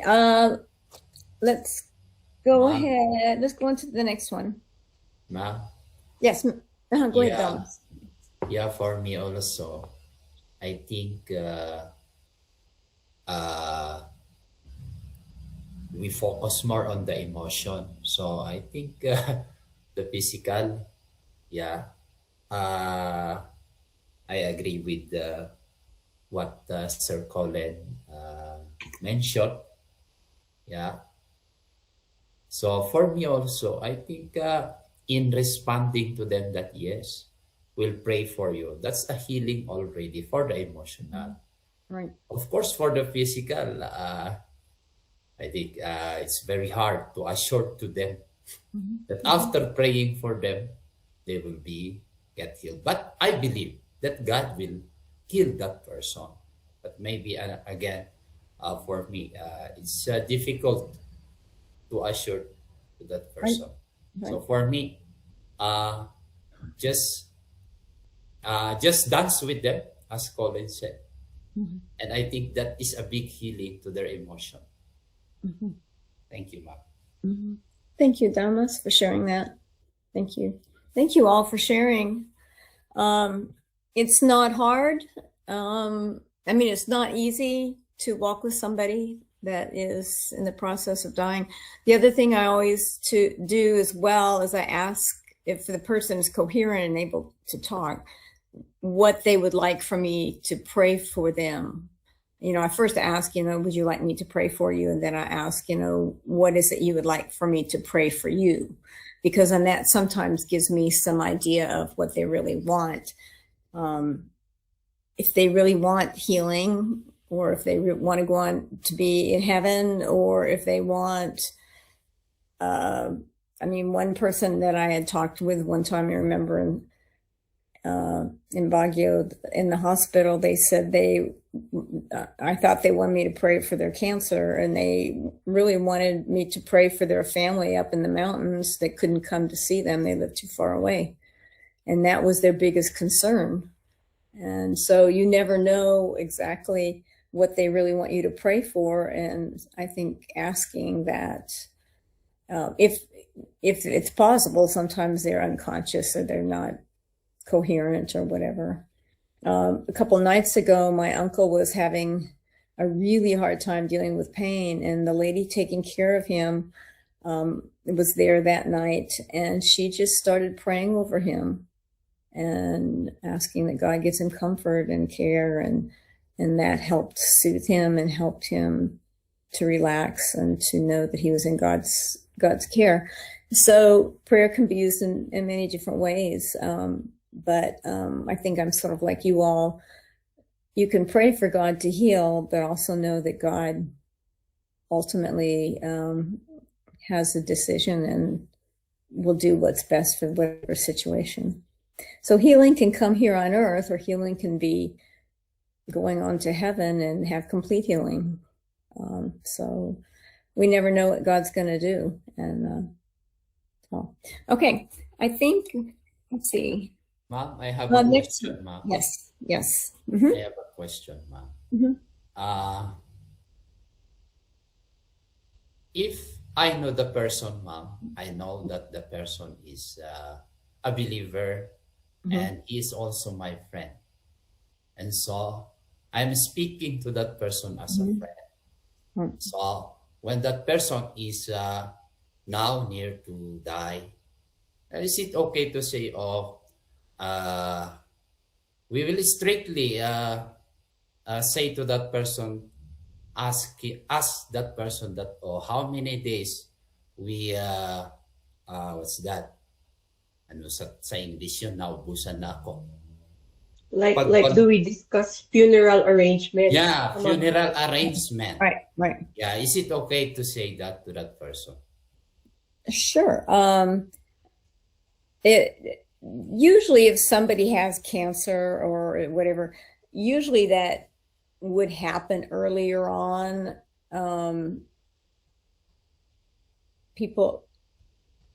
Usually spouses will talk with each other ahead of time on sort of what that would be like.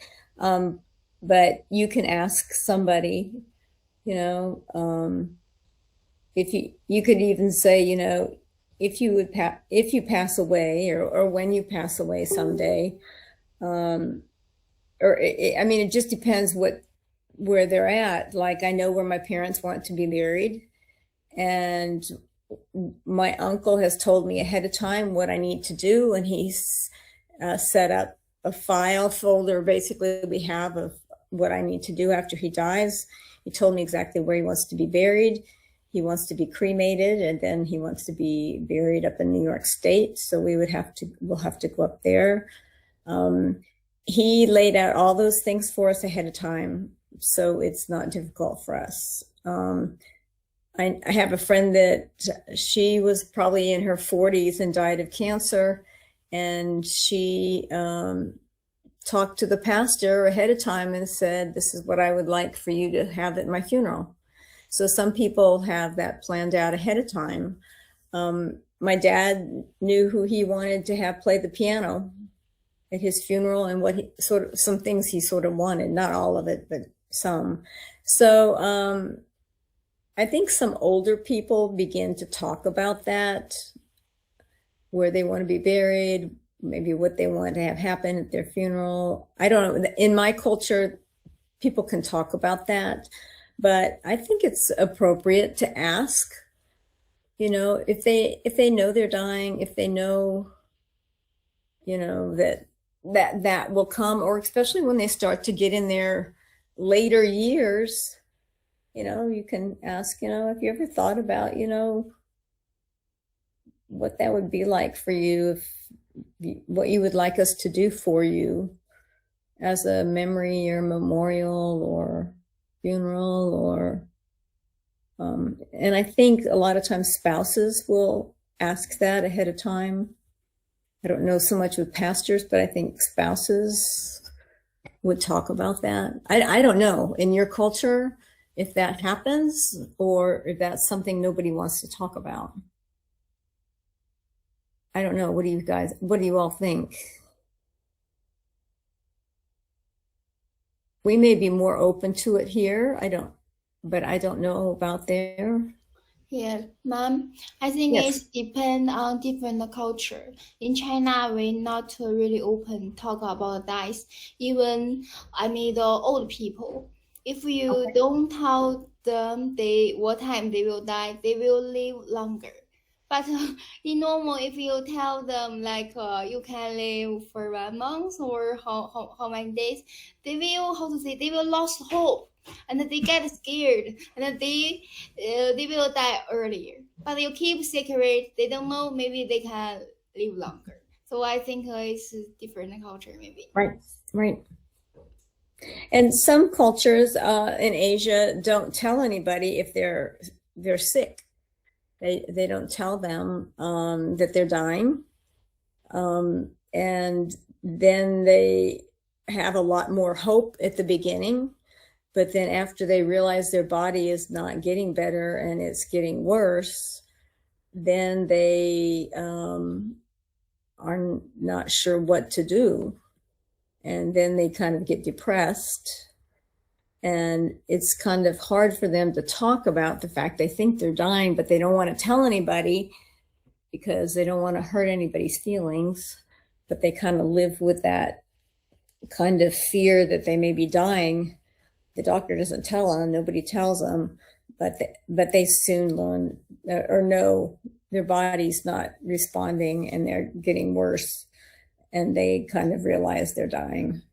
But then they kind of don't want to tell anybody that, and they kind of are alone dealing with that feeling that they think they're dying. But they don't want to tell anybody because then they don't want them to feel bad. So it's kind of hard kind of knowing what to do with that. Some people, they tell they're dying, and some people they won't. And it may be a little more lonely if you're not told. In the beginning, it's good because you have a great deal of hope, but in the end, it can be kind of lonely because you're dealing with those feelings. My body's dying, and I'm not getting better. Why won't anybody tell me what's happening? And then they may get more scared. I don't know. But every culture is different, and you have to kind of sort that through the lens of your culture, through the lens of what you feel like God wants you to do. I do know if a family has told me not to tell someone that they're dying, then I will not do that. I will not tell that person they're dying. If the family says, do not tell my grandfather he's dying, I will not do that.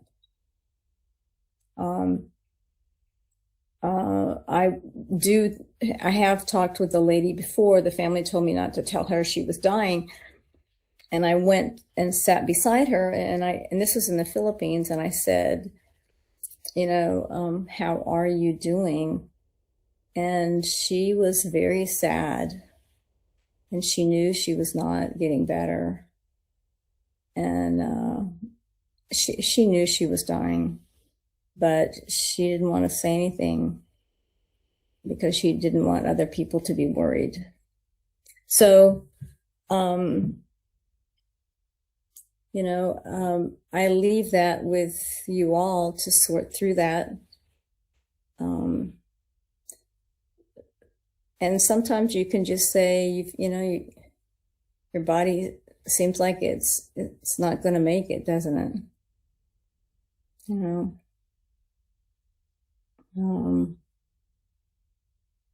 It's a heavy thing, and it depends on the culture. But at the first, they will probably have more sense of hope at the beginning. If you don't tell them, they would have a lot more hope for maybe a longer period of time if you don't tell them.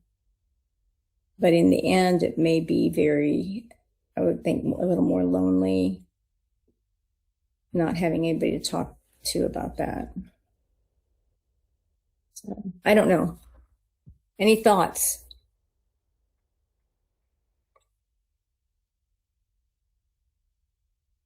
And part of it too is what would you all want somebody to do for you?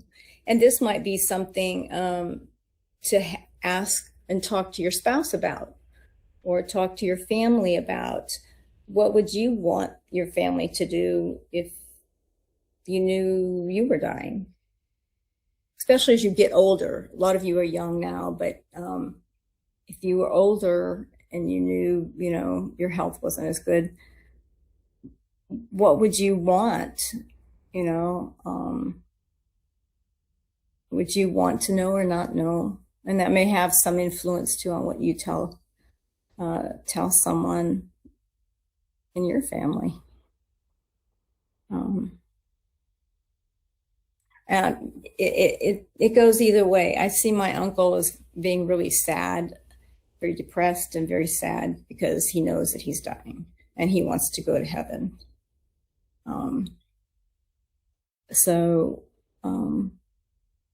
But he knows he's not doing well, and he knows he might possibly die. So, I don't know. I probably would want to know I'm dying, because then I would be able to have some conversations with people that I wanted to have conversations with, and thank them for who they were in my life. To do some final wrap up in my life, and to do some closure things. And I think I would want to know to do that. So I know there's some people like sometimes if the spouse knows they're dying and they're younger, sometimes they'll prepare Christmas presents ahead of time, or a wedding present ahead if they know their children someday will get married, and they give them to them on the wedding day. The dad would give it to him saying, your mother wanted me to give this to you on the day that you got married. She died a few years ago, of course, but she wanted to have something ready for you. Or I don't know, there's lots of different ways to deal with that. Okay, I think I'm talking too much. Let's go through this real quick and then we'll be done. We've only got a couple more things here. One, to say goodbye. Can you say goodbye? And how are you going to want to do that goodbye? Next one, next slide. Recognize that facing death isn't just about what happens to their physical bodies, or deciding which treatments they will or won't pursue. There's a lot of emotional. It also is about coming to terms with all that death means, both emotionally and also spiritually. That's a huge one. It's about engaging honesty with questions about meaning, suffering, and hope. These are questions which medical caregivers can also address with their patients, and this is why we need to work as a team. It is so much more than just the body. It's also the emotional and spiritual are huge, huge aspects of this. All right, next one. And this is ministering to the dying. And Remember, we ourselves must face our own finiteness and frailty, and we too will not live forever. I think that's hard for us at times. We're honest with ourselves about our feelings as we're invited to help those who are dying. I think my brother was practically in tears today. There was a young 16-year-old girl that was helping my uncle today, and she had a hard time, I think, because my uncle was in tears and wanted to go to heaven. My brother was teary-eyed. I have been working with people who are dying before and have been a nurse and have also been a chaplain. And I find that I am so busy dealing with helping with different things, dealing with my uncle, that I probably haven't spent as much time processing those feelings. And I guess that comes with being a minister. But figuring out how we're going to go about doing that and minister to somebody who's dying. I think that's the end of this one. We didn't have time tonight to go through one. This other one's kind of important, but it's listed in unit.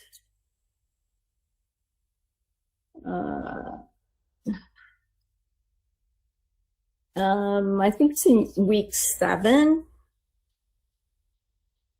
I think it's in week 7. And it's the theological issues of death and suffering. So you guys take some time and go through that one. And then when we meet again, do you guys want to go through that one a little bit? When we meet again, we're going to do suicide the next time we meet on August 2. We'll meet again and we'll talk about suicide. I can go through the theological issues of death and suffering, or do you guys just want to do that on your own? Or I might be able to bring that in August 24. I might be able to get that in then. Okay. Is there somebody that wants to go ahead and present the first paper or PowerPoint to be presented? It looks like is on August 24. Is there somebody there? I think I need 3 people to present on August 24. And I need 3 people to present on, or 2 people to present on August 31. And 3, go ahead. Yes.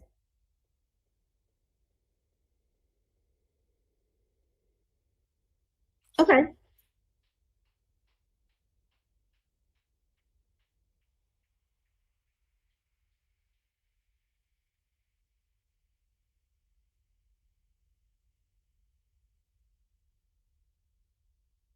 Okay.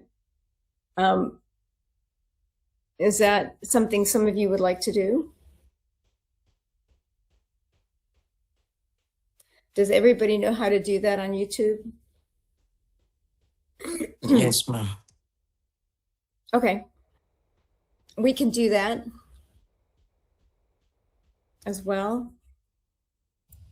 Or can we send it to the messenger, ma'am? Send what? To the messenger. Okay. You're going to do you want to send to the messenger like, Yes. or you want me to send what? Yeah. In our PC3 GC map, so that everybody can view the presentation. Oh, For me, ma'am. That's for me. I think, ma'am, what Pastor Delmas is trying to say is on the suggestion of Pastor Randy, okay. if that was to push through, is it okay to send it on Messenger, the video that we will be presenting, if in case it pushes through? Okay. Oh, yeah. Okay. I've never seen that done before, so I'm new. You guys are teaching me. Yeah, you can do that. Does everybody know how to put that on Messenger? Yes, ma'am. Okay, Yes, you do for me, ma'am. Collins, and Randy and Collins. And Collins knows how to do that. And you know how to do that, Delmas? Yes, on Messenger, ma'am. On Messenger? A video, okay.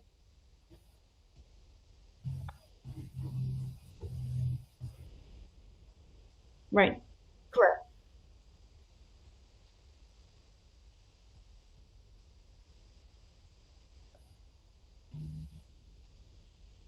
Okay.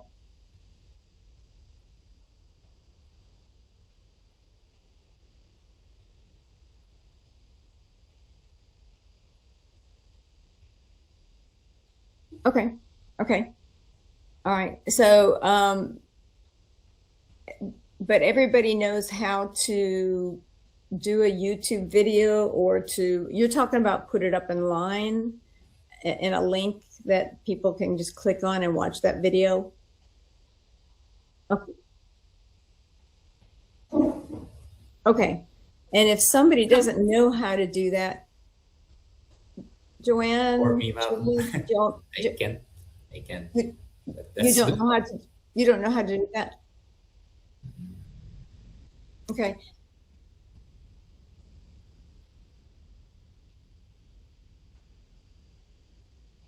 Okay. And then, Randy, well, so are you talking about doing that? Maybe 10 minutes of a YouTube video, talking about the topic, right? And then instead of doing PowerPoint, maybe, and just doing a 10-minute.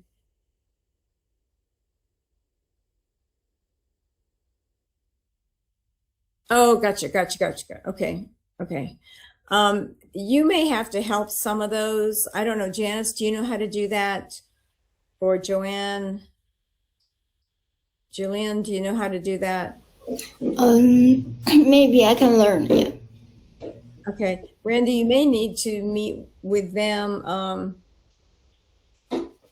I don't know if there's a way like on Monday morning next week when we're not meeting to meet. For those of you that don't know how to do it, maybe, and Randy, you can help them do that. Or if some of you need to meet with Randy, let him know on Messenger, and you could meet with them and show them, or I don't know. I can teach Pastor Delmas. Okay. I can do it on Zoom. I know how to use Zoom to recording myself and the PPT. Okay. And then upload it on Messenger. Yeah. Okay. Okay, that sounds good. All right, so everybody's okay with that instead of having it in class? Yes, ma'am. Okay. Yes, ma'am. And then everybody would watch those. Mom. All right. And if anybody needs help, there's several of you all that know how to do that. If you Yes, contact I them. will ask Sir Collins for me, ma'am. Okay. He will Okay. be the one to do that for me. We got Collins and No, we got ma'am. No. we got Randy, we got Just kidding. Collins. and they'll help you out.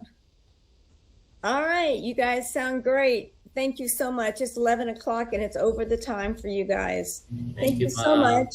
And well, send me a text as a messenger as to what topic you want, because I only have one from Damas.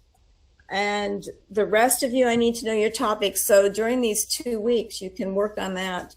You also have that another verbatim due. When's that due? That's not due until August 2. So you've got time. So you've got time these 2 weeks to work on your paper or your presentation, and you've got time to work on your next verbatim, okay? Ma'am, so we will see you August 2, right? I will see you August 3, Monday. August 3. So we won't see you next 2 weeks. Correct. Okay, thank you.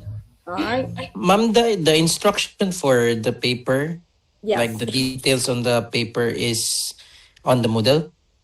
Yes. If you go to the 12, if you go, is it in module 8 also? Module 12. Thank you po. Is it? Did I put it in module 8 to?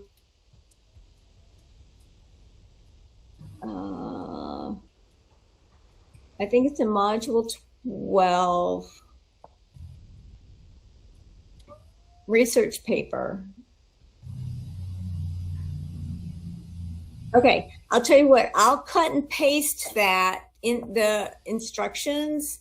I'll cut and paste the instructions if I can and send you an email with the instructions. How's that sound? Thank you. All right. I'll cut and paste and send that in an email to everybody. All right. Thank you, guys. Thank I'm you, sorry ma'am. you've got Thank 2 you, weeks ma'am. off. 2 weeks off to get your next verbatim ready. And I was going to stay on with, who was it? Somebody was, Sir Randy, ma'am. was it Randy? Collins. It was Collins. Yeah. The rest of you can get on. Yes.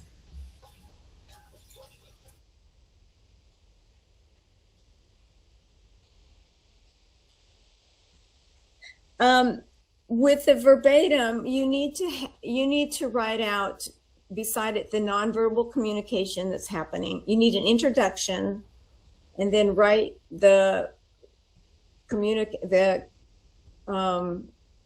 like beside something. This person had their head down and their eyes were red, like they were crying, or you need to write out the nonverbal things that are happening.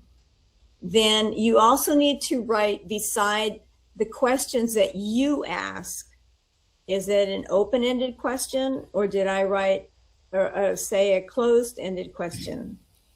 You have to put down whether I said a observation statement. Was it a self-disclosure statement that I said? What was the other one? I forgot what the other one was. But you need to write these down so that you are seeing what kinds of statements you're saying, or what are you replying to somebody.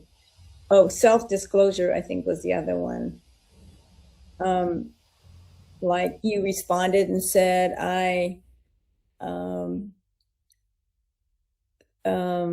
how long were you in the hospital? Well, that's a closed-ended question. So you put down beside, how long were you in the hospital? And then closed-ended question. They say, well, I was in there for 3 weeks. And then you say, well, tell me more about what happened in the hospital, or tell me more about how you're doing.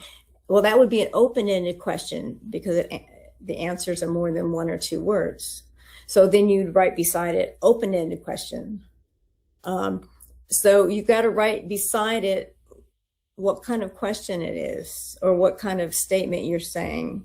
These are your listening skills things. And then at the very bottom, then you write an evaluation of how well you did with you're talking in your listening skills, communication. You could say like, I noticed that I kept asking closed questions all the time and I should have used open-ended questions. That was something I didn't do. Or you could say, I was talking about facts all the time and not dealing with any of the feelings. That person talked about feelings and I didn't even do much with responding with feelings back. I kept talking about facts or information. So you kind of have to evaluate how you did. And that was worth, I think, 20 points to do the evaluation. Do you all need me to send you that information about what to put in your verbatim? Your next verbatim is in, let's see if I can find what module it's in. Your next verbatim. It's in module 8, ma'am. Is it module 8? Yeah. Okay. So it should. Instructions are there. Okay. Yeah, if you go to module 8 and look and click on the assignment there, it should have it. What type of responding skills you're using: open-ended, silent, self-disclosure, restatement, observation. Okay. And then verbal, non-verbal communication. Write that down. She frowned, she cried, she looked at the floor, she had no eye contact. Okay, and then evaluate.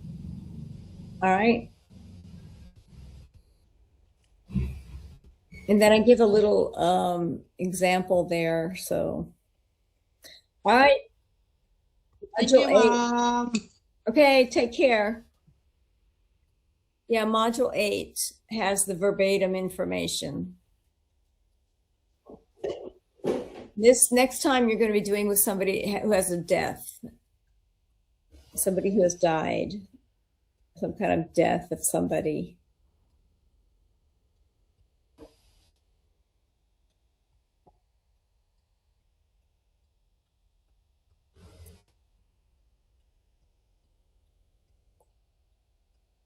Right, in module 12.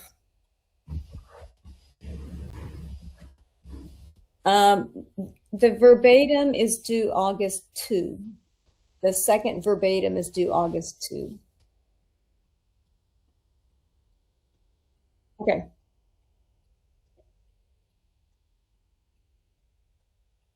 Correct. Correct. It's due on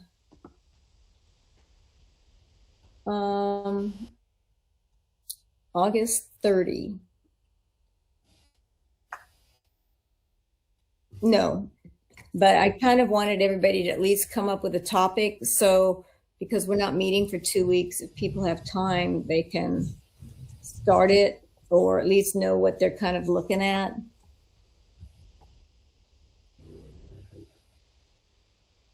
No, the research paper is only research on, like if you're doing on abortions, helping somebody who's had an abortion, you're only doing it on things that you've learned about how do you minister to somebody with abortions.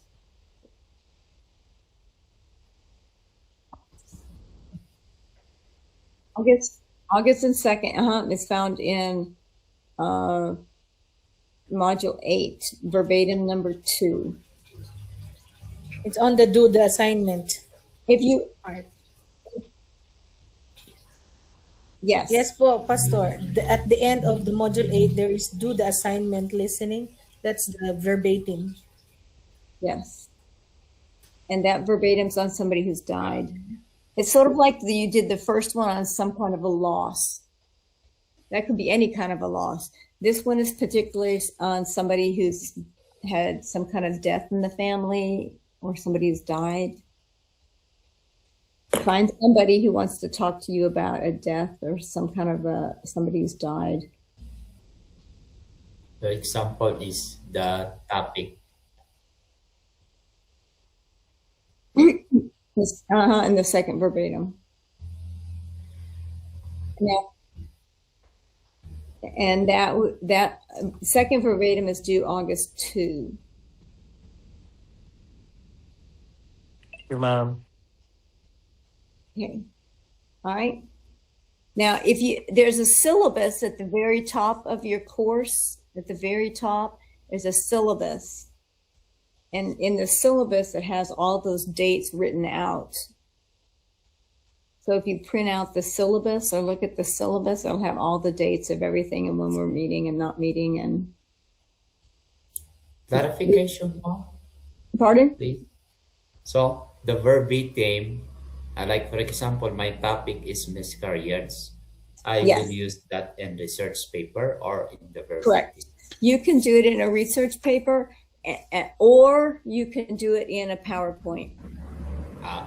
Yes. But everybody is going to then take their PowerPoint and put it up, I guess, on YouTube, and you can show your PowerPoint and explain it as you're talking.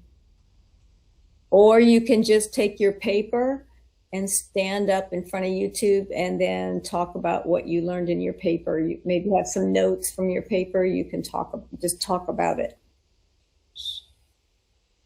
Or if you on YouTube, when you do the YouTube, you could just have the PowerPoints and talk through the PowerPoints as you're going through those.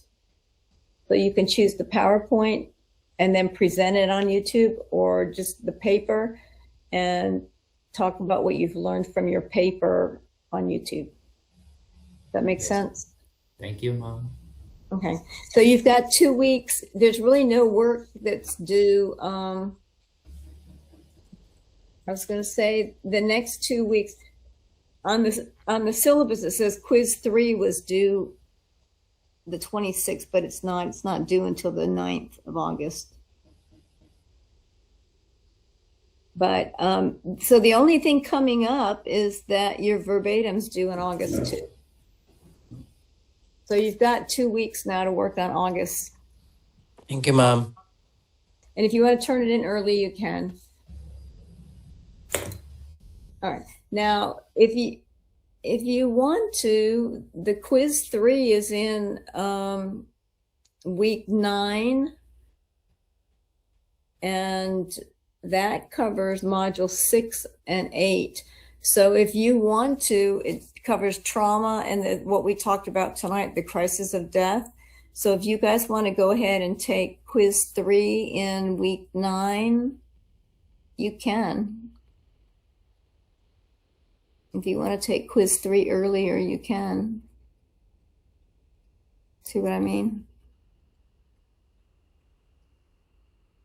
Quiz 3 is due August 9, but it's on the crisis of death, which we studied tonight, and it's also on trauma, and we studied that last week. So you could go ahead and take that test, or the quiz, which is in August 9, if you want to take it earlier.